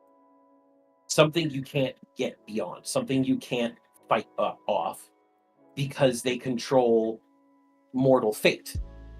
The way I've always seen the whole, oh, you go and kill God meme, or the trope, or whatever you want to call it, is you're not killing God, you are realizing the freedom to have your own fate. And 16 spells that one out. Like, it literally just says, we want a world free from you, where men are free to live and die as they choose. Like, that's the whole thing from the get-go. It starts off with Sid saying, with Sidolphus, I should say, just to clarify, just so I'm not swearing. He, on more than one occasion, says, die on my own terms. And Clive ends up taking that and puts it more in the direction of living on one's own terms. Yeah. Live and die in freedom, essentially. And I think what's even more damning is just how reliant people are on crystals, to the point where basic forms of technology aren't even considered because of that use of crystals. You mean like a blast forge? Yeah. I was thinking about the oh god, it's I can't remember his name. The blacksmith's hometown. Blackthorn. Mm-hmm. Yeah, Blackthorn's hometown. And they're like, well, we can't get these crystals to work. We can't get the barriers, can't make it hot enough, and we don't have the crystals. And he's like, you don't need it. Here, I'll help you with that. And it's like, It was something that he created where there was no crystal power on there. And he was like, I got this thing. Why don't I fix it for you? Yeah, it's basically it was the bellows. He and Sid together had invented the bellows. Mm-hmm. That was it. They invented the fucking bellows. Yeah. And the idea of if you destroy the mother crystals, then a lot of the stuff you'll rely on is going to be going with it, and you're going to make things worse. For a little while, that's true. Yeah, and both Clive and Sid outright acknowledged that it's going to be tough for a while.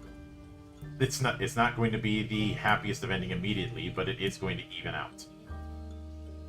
Well, like the one that gets me is them using hanging crystals over what looks like a well to create basins of water. I'm like, why not just make a well?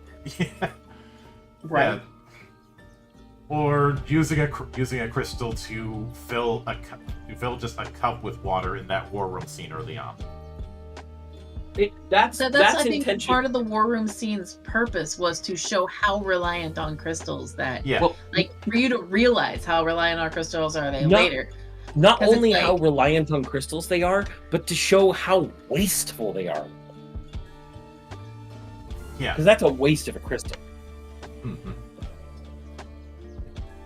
And I suppose this is as good a point as any to bring up the character of Ultima, the final villain of the story. And Oh no, he's gonna fuck Ultima. What? Sorry, whenever the Odin came up and he had the naked mother, and I immediately thought he was gonna fuck Ultima. I mean, he might have had Ultima let him. Yeah. If Ultima stayed in the form of his mommy, he definitely would have. Pretty sure everyone would have at that point, though. No, Barnabas's mommy being Ultima would just make my dick turn into an innie. Probably so. but Sorry, like literally the first thing that came to my mind was when I saw that, and like, I do remember you making a parallel between Ultima and the Cloud of Darkness. Yes. So, Ultima, the Cloud of Darkness is much more a force of nature than Ultima is, but Ultima, as he is more a force of nature than just something sentient that's trying to take over the world. Because he does have the ability to change the world at a moment's notice in exceptionally large ways. And no greater is that than when he makes primogenesis occur after the Bahamut fight, after you go to Twinside. Because he starts infecting the world with even more ether, causing more ether storms and more Akashic beings and all of that. Mm-hmm. And then, of course, there's the fact that he turns all of Twinside into Origin and all those other things, and how he has multiple bodies that all recoalesce, and you breaking the mother crystals was releasing energy that he needed to finish the primogenesis spell, but it was actually Clive's body. He needed to be able to cast it. There was so much about Ultima that made him more than just a malevolent being, because he wasn't really a malevolent being. He was almost apathetic about everything other than Clive. Everybody else didn't matter to him. Clive is what mattered, because he needs that body. But when he figures out that Clive still has willpower due to his connections to people, he tries to sever those connections through death, and then eventually through making him forget. But you can't sever memories like that so easily. So he still fails. Ultima is this guy who thinks, because I can control magic on such an exceptionally large scale, create the crystals that are necessary to be able to literally rewrite our world in the way I see fit. He is as much a force of nature as Cloud of Darkness was. Now, unlike Cloud of Darkness, who was literally just, I am the void, come to consume all, he does have a much more personhood to him. He does have much more sapient want to him. I could see that because yeah, he definitely had that going on for him. Definitely with the Cloud of Darkness, but also the Cloud of Darkness was I am the void, and honestly, I saw Ultima more as Kefka in He's so many ways. Just so the way he was. so as the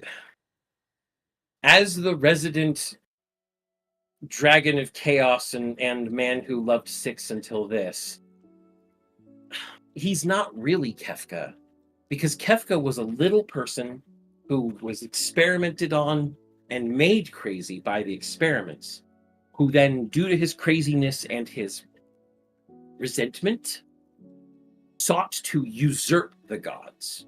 Ultima started out at the position of, I am a god, fuck you.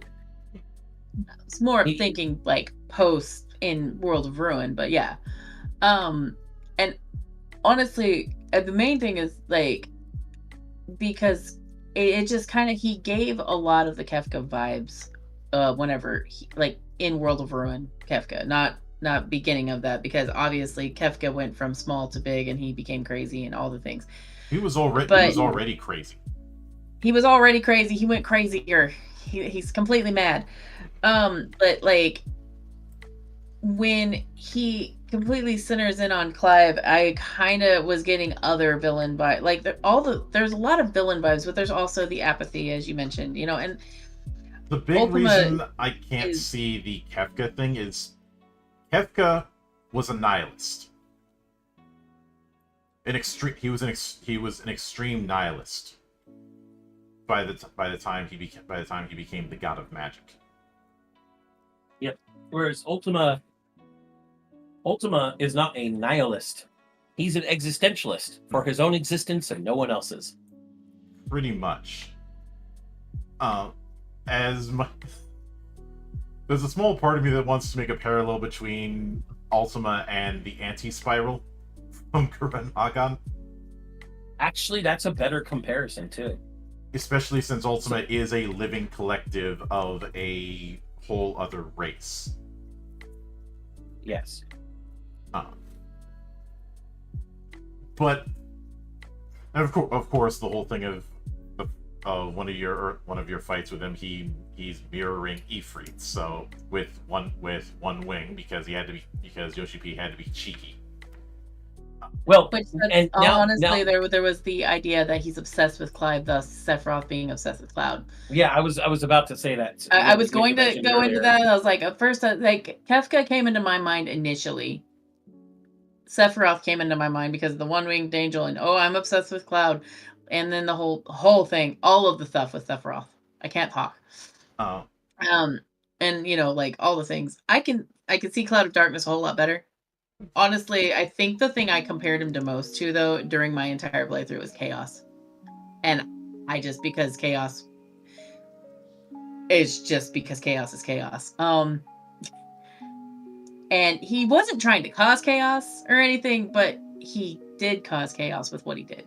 So, like, and Chaos kind of was, he went back in time, and who knows how many times he went back in time. I've always had this idea that all the villains of Final Fantasy are related to Chaos in some way, shape, or form. That's what Dissidia tries to argue. But I actually have not gotten that far into Dissidia. That is like one of the 2 Final Fantasy games I have not played is Dissidia, and I haven't played the 10-2, I think, is the other one. Good. Stay away from 10-2. It's garbage. I mean, my bestie says I need to play it simply because she loves the dress sphere. Okay, so I have to go on this tirade, Monk. I'm sorry. Here we go. Final Fantasy X-2 is the only Final Fantasy I consider bad. And the reason for that is it fails on all accounts, except for a very few.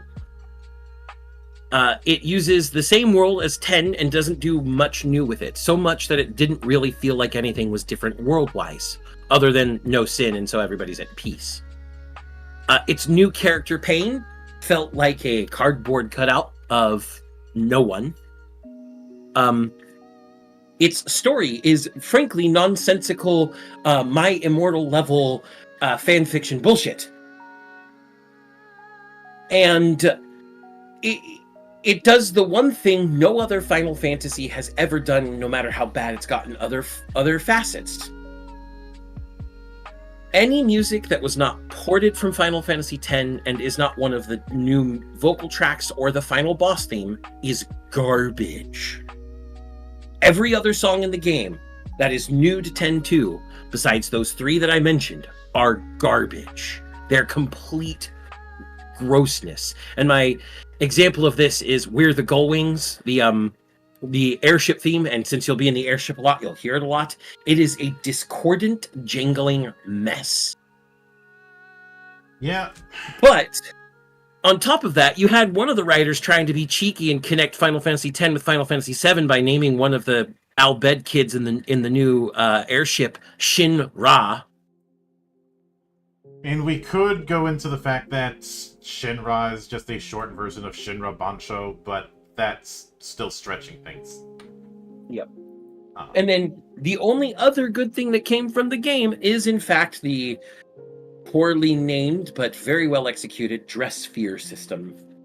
Because it is one of the most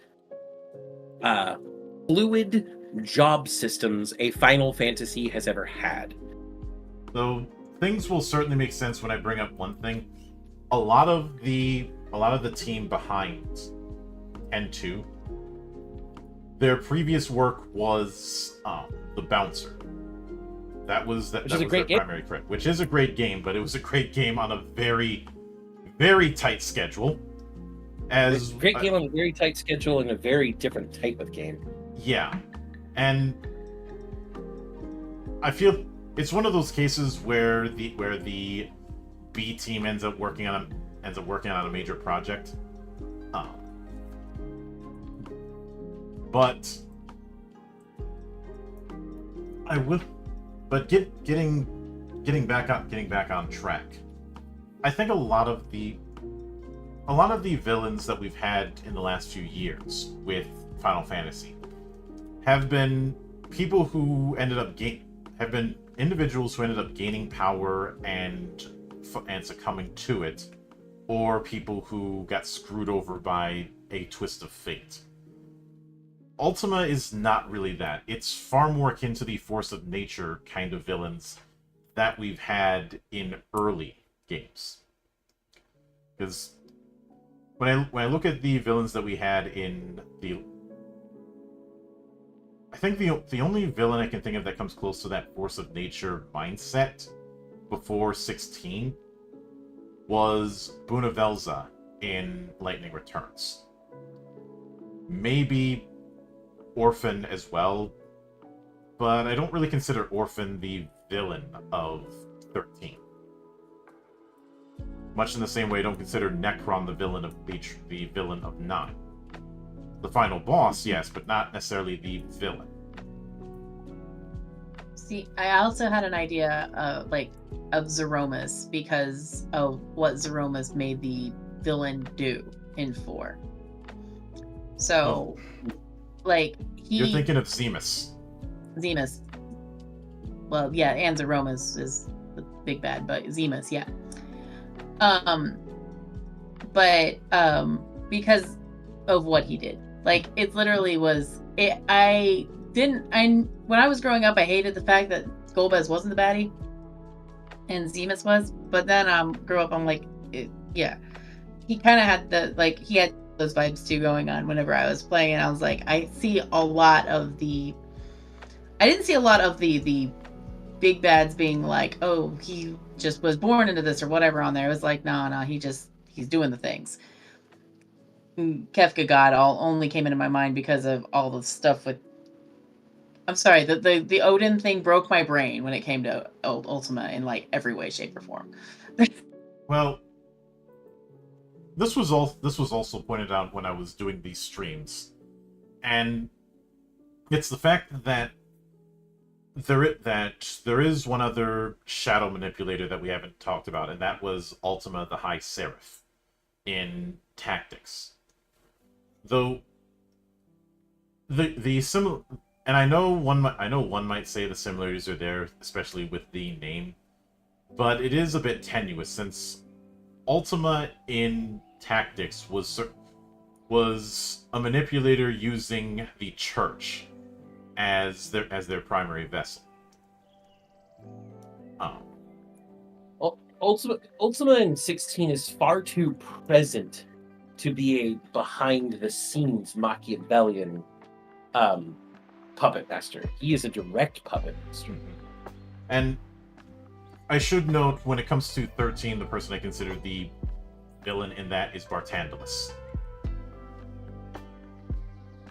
Yeah. I was thinking I always forget Orphan exists. So. And in the same vein, with obviously with 13 too, the primary villain was Caius. As an aside, it's kind of funny that both 13-2 and 14 both had a Caligula reference. Even if one is just one letter off. I remember that. Yep. And I only bring that kind of thing up because my introduction to Caligula was the movie. one of my favorite bad movies of all time. You know, the one that had Peter O'Toole completely drunk. Yep. But, and that is a common thing of the true villain is not always the one that it appears to be.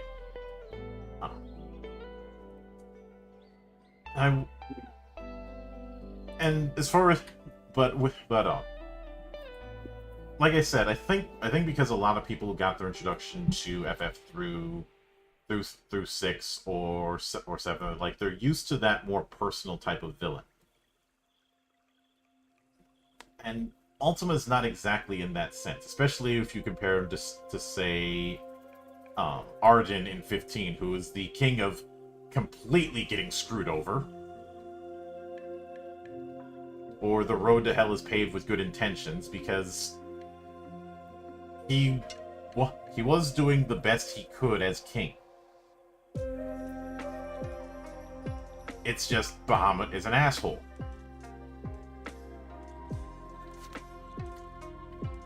But and I suppose I could also bring up Ultimecia in 8, but the way I see it, the proper villain in 8 is still Cypher. In terms of the active participant. Mm-hmm.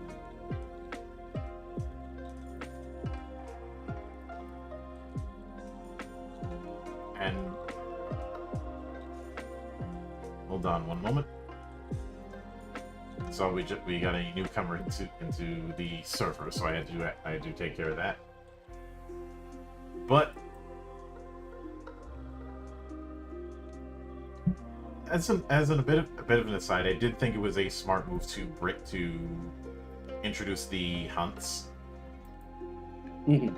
Because otherwise, aside from going back and doing some side quests, sometimes there can be not as much of a reason to go back to particular areas. But there is one nitpick I did have during gameplay, and I ended up saying it a lot. Maybe we could have done with a minimap in some points. Give me a mini-map, please. My kingdom Even give for a me, min- like, like the compass mini-map even, just anything. Just give me some kind of a mini-map. I'm 100% for you, because it's like, I was looking for a mini-map. I was looking for a button, like, other than just pressing the button to open the map. I'm like, I need a mini-map. I need something. I've been playing Borderlands. I've been playing everything else that has a, mini-map of some kind. And this has nothing. Play Elden Ring, no mini-map. Yeah.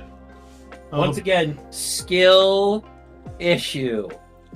I get that, though. Elden Ring and this are different energies. It's I know. It's more the fact Also, that I I kept was having to hit the button to bring up the full map, so I knew which direction I was going in. Yeah. Like, I was using the the pins so that I could find my way around. So I didn't have to keep bringing it up. I was using the pins. So it wasn't like I wasn't using it. It would have been a nice quality of life. That's all I'm trying to say. Yeah. Oh. I'm just gonna still say skill issue. Now, when it comes to the DLC, I am glad that I asked you, Zan, which order I was going to go through them in. Echoes and then Tide. Yeah. Echoes definitely feels like a DLC expansion. Tide feels like a full-on expansion, especially given the stuff that you get during it and after it. Echoes feels so. What Echoes felt like to me was a challenge rush. It's kind of like a. It's kind of like a not exactly like Bloody Palace, because we have that with Kairos Gate, but a sort of like the hidden missions in any character action game that you find within normal missions. Yeah, these secret missions, which we do have an equivalent with the Chronolith trials. I'll say the Echoes was when I saw Omega at the end of it. I'm not even kidding when I was like I screamed the word PTSD at the top of my lungs. I swear to God, because I am a survivor of O12S over here. So I'm sitting over there like, oh my God, when is he going to do all of the things? And I'm like, I'm just going to keep hitting it until it dies, because I don't even want to look at him right now. I've got so much of the O12S PTSD. O12S isn't even as bad as fucking 15's Omega. Yeah. I just had to farm it though, like... And you know what? That doesn't sound like my problem. anytime a weapon shows up in a Final Fantasy, I am always going, oh boy, let's bring on the bullshit. I mean, I will just say, I guess it was my fault, because I'm just gonna say it was their fault. They're the ones who said, oh yes, Kat, let's have you go as a Dark Knight, because you're already a Dark Knight right now. And I said, are you sure you want to do that whenever my main is a healer and a ninja? And they're like, oh no, you're already a Dark Knight, it'll be fine. They asked you to off tank in a Savage raid when you're not when you don't mainly tank. I mean, we were 10 levels higher than it, so we thought it would be fine. Foreshadowing is a literary device. You know, all I have to say about that, Tabby, is you were 10 levels up, and then you forgot that it was Savage. Yeah. It was hilarious. I will say that. And then we went back to it at 90 and then 100, because we were like, let's see how many times we can beat this guy back now that we're so much higher. And then, by the way, he still kicks your ass, and he will still say hello, and he'll still teabag your face. So it's fun. Okay. She's giving me the chance to play a little bit of one-upsmanship here, Monk. I gotta. I stopped playing Final Fantasy XIV at patch 3.35 in Heavensward, or 3.35 in Heavensward, because the content drought, and because I also got a job and decided I didn't want 2 jobs. But before that, I did clear the coils in Savage. Oh my God. And that's before the Stormblood updates and all the simplifications of the jobs. Back when you had to get cross-class actions, not cross-role actions. I also played during that time. I ninja mained at that point. So I get you. Ninja was my first 60. Dragoon was my second 60. Dark Knight was my third 60. I Dark Knighted through Savage coils.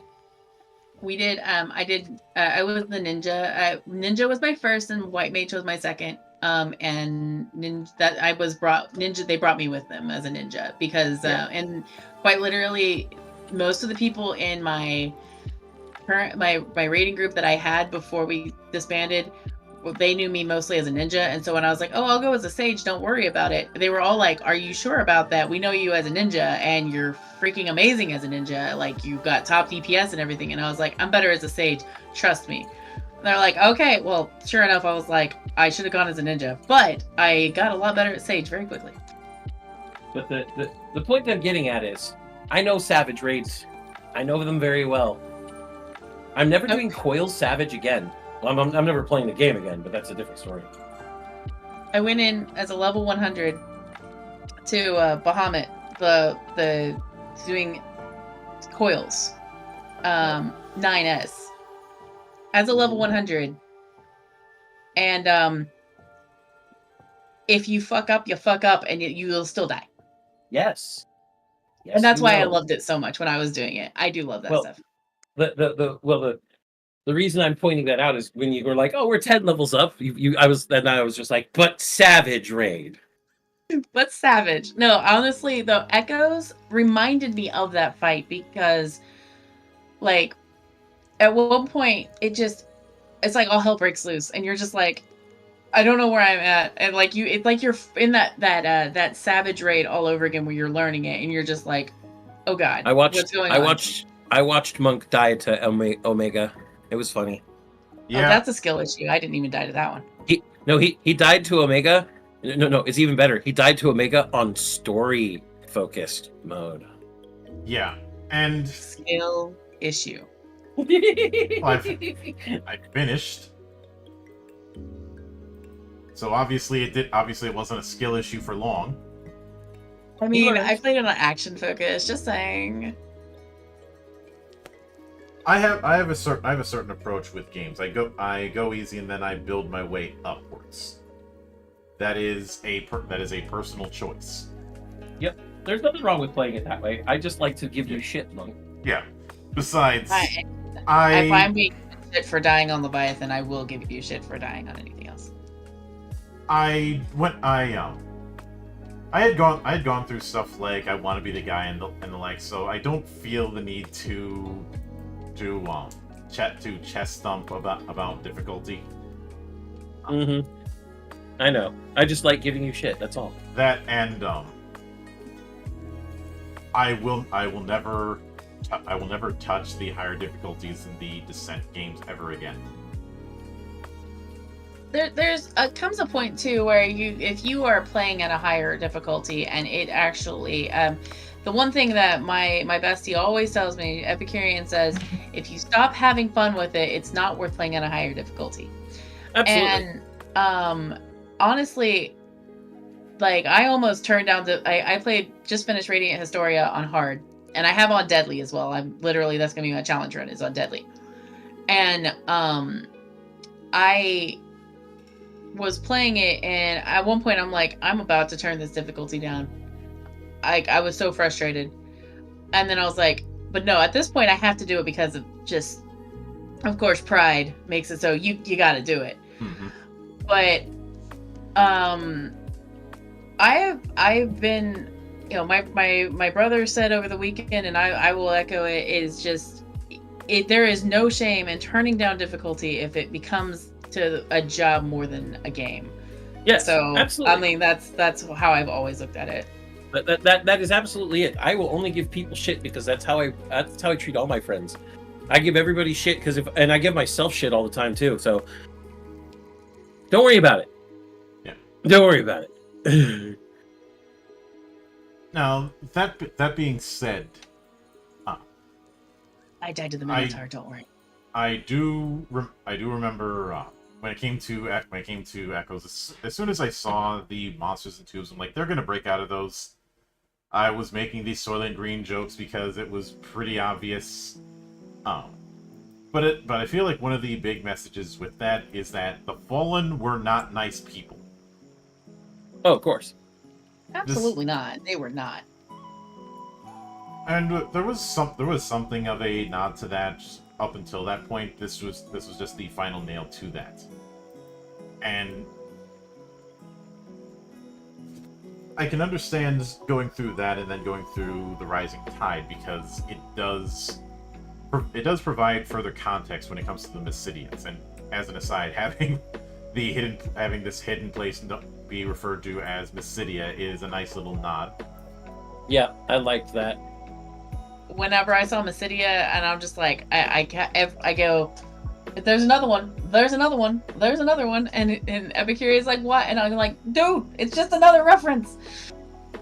Well, Mysidia is the City has been around since the very first Final Fantasy. Mhm. Is it in Final Fantasy 1 or Final Fantasy 2? Because I remember it very vividly in 1. 2. I just don't remember it in 1. Ah, Was that where the that one other race was that I can't remember off the top of my head was? do you have any idea how little that narrows it down? And I do have to correct myself. It was 2. Yeah. Oh yeah, 2. I can't remember. There was another race other than human in like in Final Fantasy 1 that I can't remember the life of me, and I may be mixing Dragon Quest and them together right now. I think you are. It's fine. It's fine. That's how my brain works. But no, I would always like Mysidia was literally in Final Fantasy 2. I would like make my way down there just so I could get Swap. Yeah. Oh. But No, I was thinking of Lufenians. My bad. Lufenian, that's the word. That's the one. Yeah. He got it. He got that one. Yeah, the Lufenians are in 1. Mm-hmm. But something else to note is, and I may have pointed this out. I was gonna say the Iron Kingdom was Norse until you brought up, they're more German mercenaries. Yeah, they're much more German barbarians. So Roman era Germans, I suppose would be the best way to put it, because we're not Which seeing is what any makes the most sense. Yeah, 'cause- there's no Landsknecht. Mm-hmm. But the Mysidians very much are ivory-skinned Norse. They're The Mysidians are ivory-skinned Norse people in a tropical environment. Yes. But I think the big giveaway was not only the emphasis on those knots, which is something you see in Norse and Celtic cultures, but also the fact that the center is basically a feasting hall in all but name. Yep. I think the other one is the fact that they were very nomadic and used to live near waters at one point. Mm-hmm. And we're probably Vikings before the whole raiding thing were very good sailors. Mm-hmm. So it'll, and also because of the color pattern, I kept thinking of the Azores as well. Because of the color pattern, I kept scarring friends of mine with the Azorius. Of course you would do that. No. Reminding people that I used to play blue-white doesn't bring me a perverse amount of pleasure at all, Monk. As I keep saying, with friends like mine, who needs enemies? It's okay, I play mostly green-red these days. But I get that reference. Obviously, we've brought up the Leviathan fight, but when it comes to Leviathan as an icon, I feel like somebody wanted to double down on the heavy armed school of combat. I loved that icon so much. I abused it. I'm not even gonna lie. So Make Abyssal Tear, a joke. Abyssal Tear is fucking busted for certain boss fights. The whole thing, like, and Tsunami, getting 2 tsunamis when you master it. Mm-hmm. That's great shit. But I would use the Leviathan thing. I just like go on the Leviathan and like, oh look at that. Ultima staggered. Tsunami. Oh look, he did. Yeah. And then you get Ultima's powers. Yeah. As a post-game thing, and especially for the what is essentially the Bloody Palace of the game. As a post-game and New Game Plus thing. Mm-hmm. I'm gonna just say that I get to use Ultima powers in my Final Fantasy run. The Kairos Gate, I think is what it was. Yes, Kairos Gate. So I kept saying to Epicurean, I was like, I'm gonna die on this fight. I'm gonna die on this fight, and literally would be like, like 10 health left on one of them. On one of them, I had 10 health left. I'm about to die. Totally gonna die. By the way, I one-shotted the entire thing. I went through it, actually got through the whole thing in one shot. Didn't die once, and we were like, you know what? That's it. We're good. I couldn't do that. I had to get all S ranks, which I I did get was eventually. going to go for S ranks, but I was like, I was good with just the first time through, just going So, through it. The problem I have with getting S ranks is you can't do it by going fast. The Nope. speed bonus isn't enough. You actually have to eschew the speed bonus somewhat. You still have to get most of it, but you also have to do a lot of variation, which means you have to build a kit that has a lot of recharge. Kairos Gate was more than a test of just your actual skill within the combat framework itself, a test of how well you could build craft. And yes, I know that sounds weird, but we're talking character builds. So build crafting is a proper noun, it's not, or proper verb. It's not two verbs being stuck together. It really in was the- all about building, though, because like that's what we had to. I had to figure out builds. I didn't have everything all maxed out or anything yet on that. I And, did.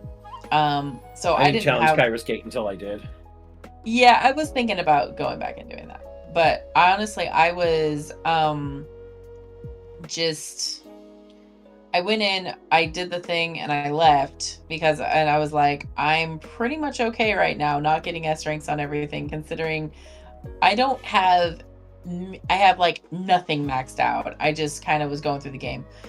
So if I were to build craft it a little bit better, absolutely could have done a freaking crap ton better than I did on that.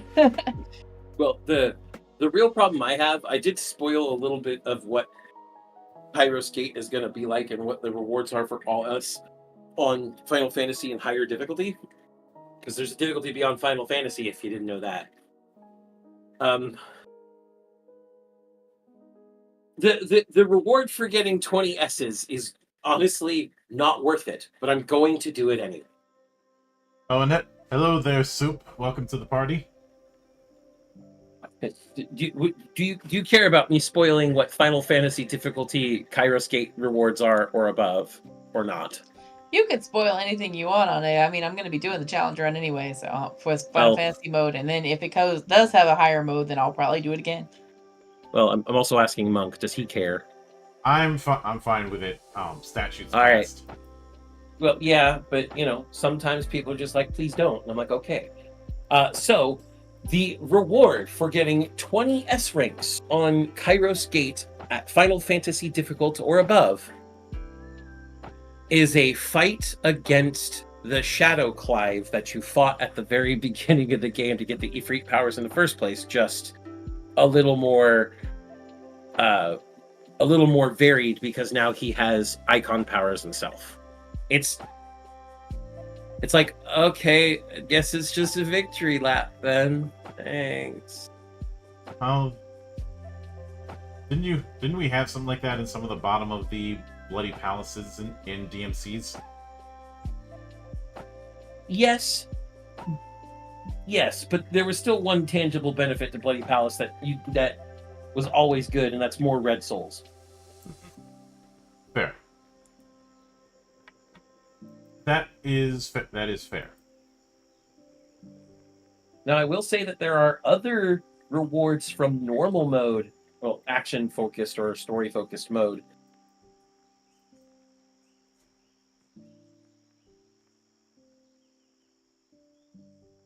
Oh. Hang on a sec, we seem to Materials needed to make some of them. Hello? Oh, we're back. Sorry about that. Some tech issue happened and just everything locked up for a second. Oh, fun. But did you hear me about saying that the Kairos Gates on story-focused or action-focused has crafting materials for more ultimate than ultimate weapons and armor? Mm-hmm. Yeah. Okay, good. Oh, and that was one thing I really liked was I literally I got the crafting stuff, I got all the things like that, and it was nice to get through that, and then like being able to go over and then go get the better gear and stuff too was fun. Mhm. And as a bit of an aside,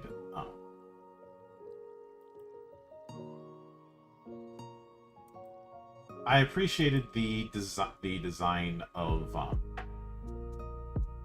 Omega Weapon. Uh,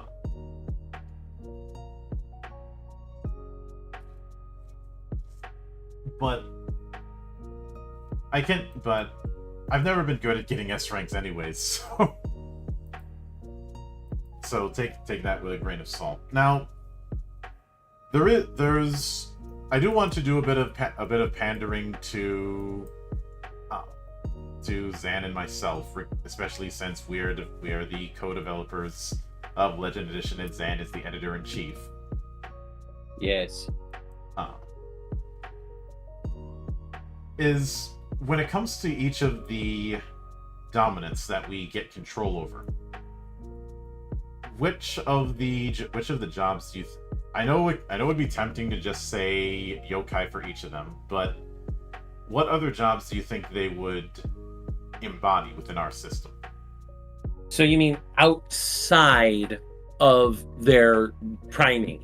That's what you're asking here. Yeah. All right, let me open chapter 4. Give me a second. I have a pinned tab with the beta PDF just in case. I have a pinned tab with all the plain text documents, or pinned window, I should say, Yeah. with all the plain text documents. Okay, yeah. Shut up, docs. I don't care. I think Siggy was going through it as well. He was trying to help me out with trying to figure, because he let me look over it and we were trying to figure it out. Starting with Benedicta, since she's the first one you fight. Dervish. I'd give her Dervish, Covert Ops, and then of course her yokai form. I'm gonna choose the 2 other jobs they would have outside of their yokai form. And she's definitely a spy master, so that would certainly fit. Dervish, Covert Ops. Mm-hmm. For the next one you meet, Sid, I would say Sid is... He doesn't actually use his sword that much. I'm going to be honest. He tends to use magic a lot more often. Mm-hmm. So I'm going to say Black Mage, 1. Because he's using that lightning quite a bit. And then the other one is going to be General. Yeah. I know some might say, why don't you go Samurai with that? Well, he isn't really doing the stance combat that we have Samurai do. Yeah. He throws his lightning bolts a lot more than he uses his sword. Mm-hmm. And Black Mage is our elementalist who gets more... Anybody can cast thunder in our system. Black Mages just get more out of it. Yeah. See, going on from there, we go to Hugo. Monk, obviously. And then I would also say Merchant. Mm-hmm. From there, we get to Dion. There's no question that he has Dragoon as one of his jobs, and I would also argue Paladin. Yeah. Because he protects people a lot. Pretty much. And when you consider the fact that the Dragoons are referred to as the Holy Order of the Knights Dragoon, and Bahamut is associated with light in this entry. Mm-hmm. Huh. From there, we go to Shiva. I'm basically just going in order of the way the times you acquire them at this point. Mm-hmm. So I would argue first that Jill is a fencer. She has a lot of targeted, very direct combat things, and she can keep people on herself. Mm-hmm. I would also argue that she is a Ravager, because she spams a lot of her small ice magic most of the time in battle. Accuracy by volume. Yep. And then finally, we get to fuckboy McFuckface himself, Barnabas. Barnabas is absolutely a weapon master sword saint. Yeah. In fact, I think when I was looking at the ways that Tetskin works, I ended up thinking of Sword Saint. Yes, it's the closing to a martial flow. It's the unleash. Yeah. But I also say weapon master because Arm of Darkness is him getting more out of his normal sword. Yeah. I know some people would look at Barnabas and say Dark Knight, but he's not doing the Castrum HP kind of thing. Yeah. And then we've already done a cover for Clive in the book. Yeah. I don't know what ours are. So I'm going to choose my own. And I'm going to say that one of them is going to be... Where is it?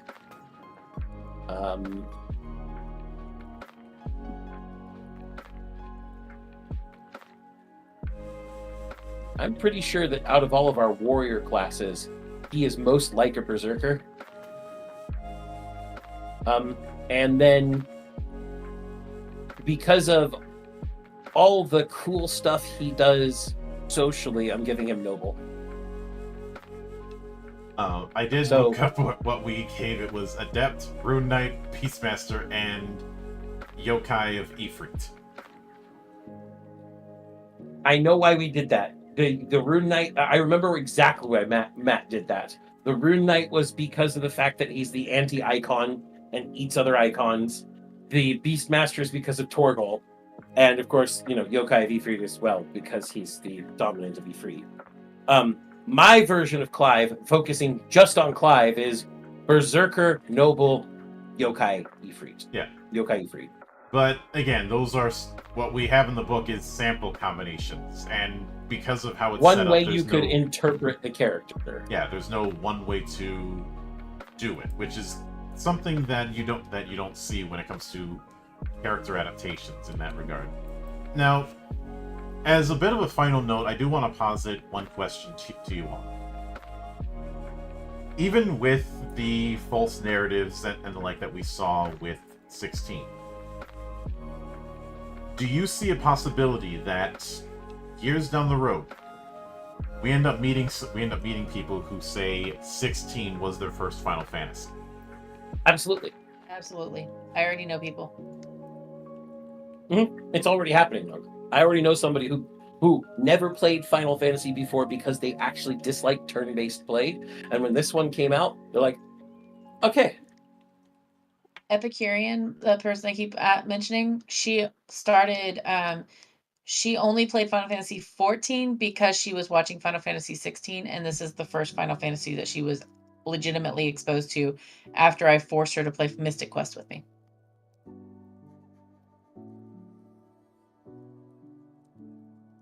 And a big reason that I point that out is I remember several months ago I got in an argument with Commissar Bear because I put up again. This was when I put up that starter pack meme on Twitter all those months ago, and he tried to check me on all of them and failed. Yeah. For context, I put up 4 games in the case of games I felt were, I think it was misunderstood or something like that,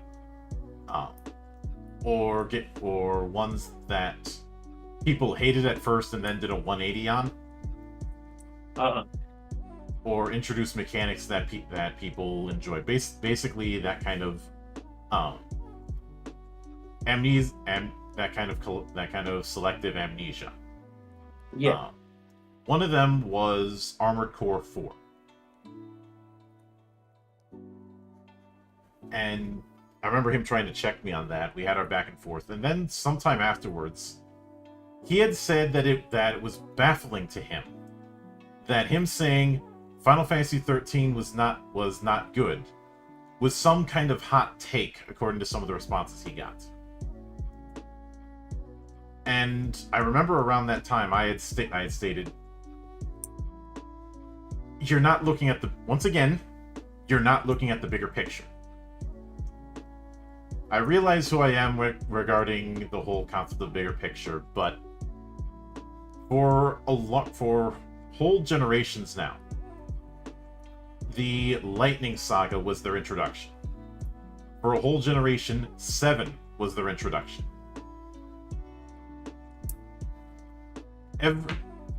Stan Lee once said every comic is someone's first, and I've argued that the same thing can apply to role-playing games in both the tabletop end and, in this case, the video game end. And is it possible that a future entry, a inevitable Final Fantasy 17 is going to lean further into action? Possibly. It could also lean into turn-based. We just don't know. That has to do with something we discussed a long time ago. Again, when we were talking about Final Fantasy 16, a statement that I think nobody seems to even check for anymore. Let me see if I can find it. I should have it somewhere. Ah, yes. From Tetsuya Nomura. Back when I was creating Final Fantasy games with Mr. Hironobu Sakaguchi, I remember he told me, quote, Final Fantasy doesn't necessarily have to be a traditional RPG. Mainline titles can even be novels or movies. And then the second part of that, Yoshi P, how challenging has it been to do something so new while still maintaining the identity of the Final Fantasy series? This is actually something he was asked during the development of 16. Yoshi P answers, this is something that Sakaguchi-san, the father of Final Fantasy, and Kitase-san, the Final Fantasy brand manager, have both said to me. Final Fantasy is whatever the director making the latest installment thinks is the best game and the best story at that time. And I think the reason this is often conveniently ignored by a lot of people who claim to be fans is an attachment to the entry that they happen to grow up with, without realizing that that their experience with growing up with that entry is not going to be universal. In the same vein that you can have people argue about about the proper way to do the Doctor or do James Bond over the years, because we've had different iterations for so long. I honestly, I have experience with my my father is the one who kind of got me into Final Fantasy. I was literally in diapers whenever the first one I was watching him play it on NES, and you would think, being that was his introduction to Final Fantasy in general, and he played Dragon Quest, Final Fantasy, all of the things, you think, oh well, his favorite Final Fantasy is probably the first one that he was the first one he played, which was 1. Or maybe Final Fantasy 2 US, or maybe 6, because he loved all those. He will adamantly tell you that nostalgia plays no bearing with what his favorite Final Fantasy game is. He loves 8. That is his favorite. He absolutely adores 8. 8's a just fantastic loves game. it. And he will defend 8. He will say how much he loves 8. He's a hopeless romantic, loves the love story, loves everything in it. He loves the micromanaging, loves everything about it. And it was like, he goes, it doesn't, and he's also been a dungeon master. He plays a lot of TTRPGs. He literally plays solo TTRPGs and Dark Conspiracy and stuff like that. And he literally would be like, it doesn't matter what you started with. It matters as long as you like it. It doesn't matter what you started with. It's where you end. And he's like, and that's why I love Final Fantasy VIII, because it's just that good. And I was like, you haven't played 16 yet. This will be a good opportunity to pander to him, because we have the Junction system planned for Legend Edition. He might. He's we got him a Switch in Dragon Quest 11 so that he could play some of the newer games. Like, we're like, hey, let's get you a new game, and he loved Dragon Quest 11. But then whenever Dragon Quest 3 came back out with the remaster, He was like, no, he just jumped right back in. He's like, nope, this is my game. But he loves all of the things. He loves all the new things and the old things, and he would absolutely love. I love the junction system personally. I think it's cool. But yeah, he'd get along with the rest of us in the Monastic. I can tell you that much. But Yep. As has been mentioned many times, Zan and I have been developing Legend Edition. And in the process of doing that, in the process of trying to do our own spin on the idea of Final Fantasy meets tabletop, we have had to ask and answer the question what Final Fantasy is at its core. Ah, yay, I get to read the thing I wrote. And I'm firmly of the belief that a lot of people who claim to be fans of Final Fantasy are really only fans of a few entries, even if they claim to be fans of the franchise as a whole. Mhm. And moreover, are specifically do not fully grasp what Final Fantasy is. And obviously, I'm not going to claim to have the complete answer, but I'd like to think we have a more complete answer than most.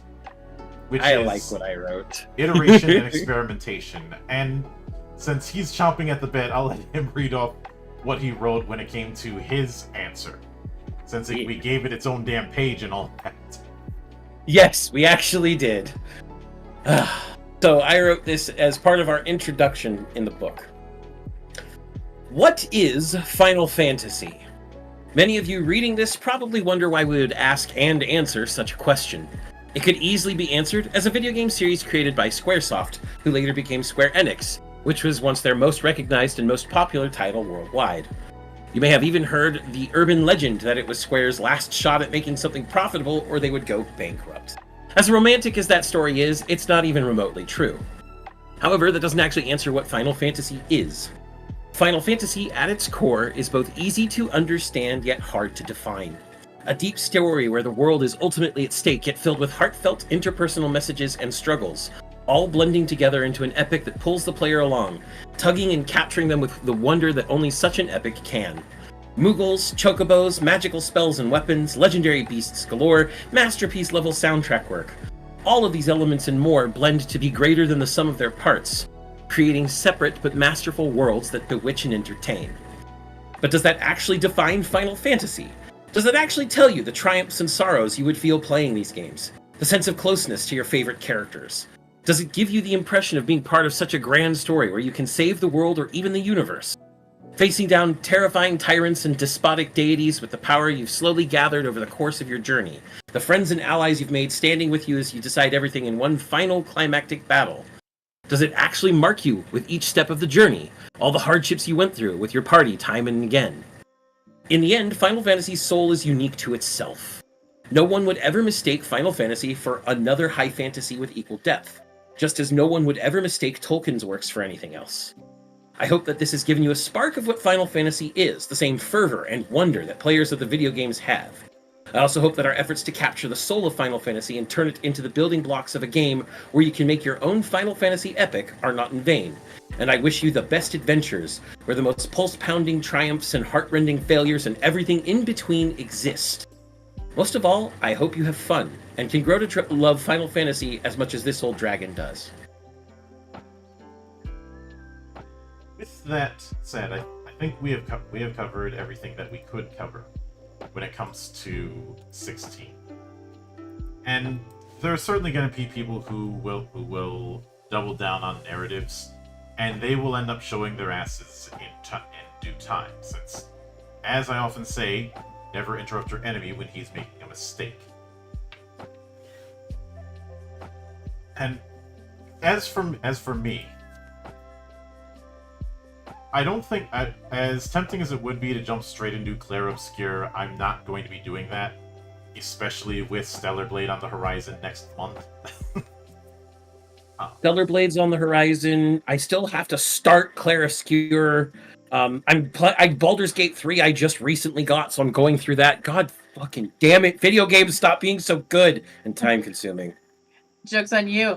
I'm going all the way to PS1 Growlands, where I found myself a nice little English patch so I could actually play the original Japanese one in English because it was never released over here. So there. Stop.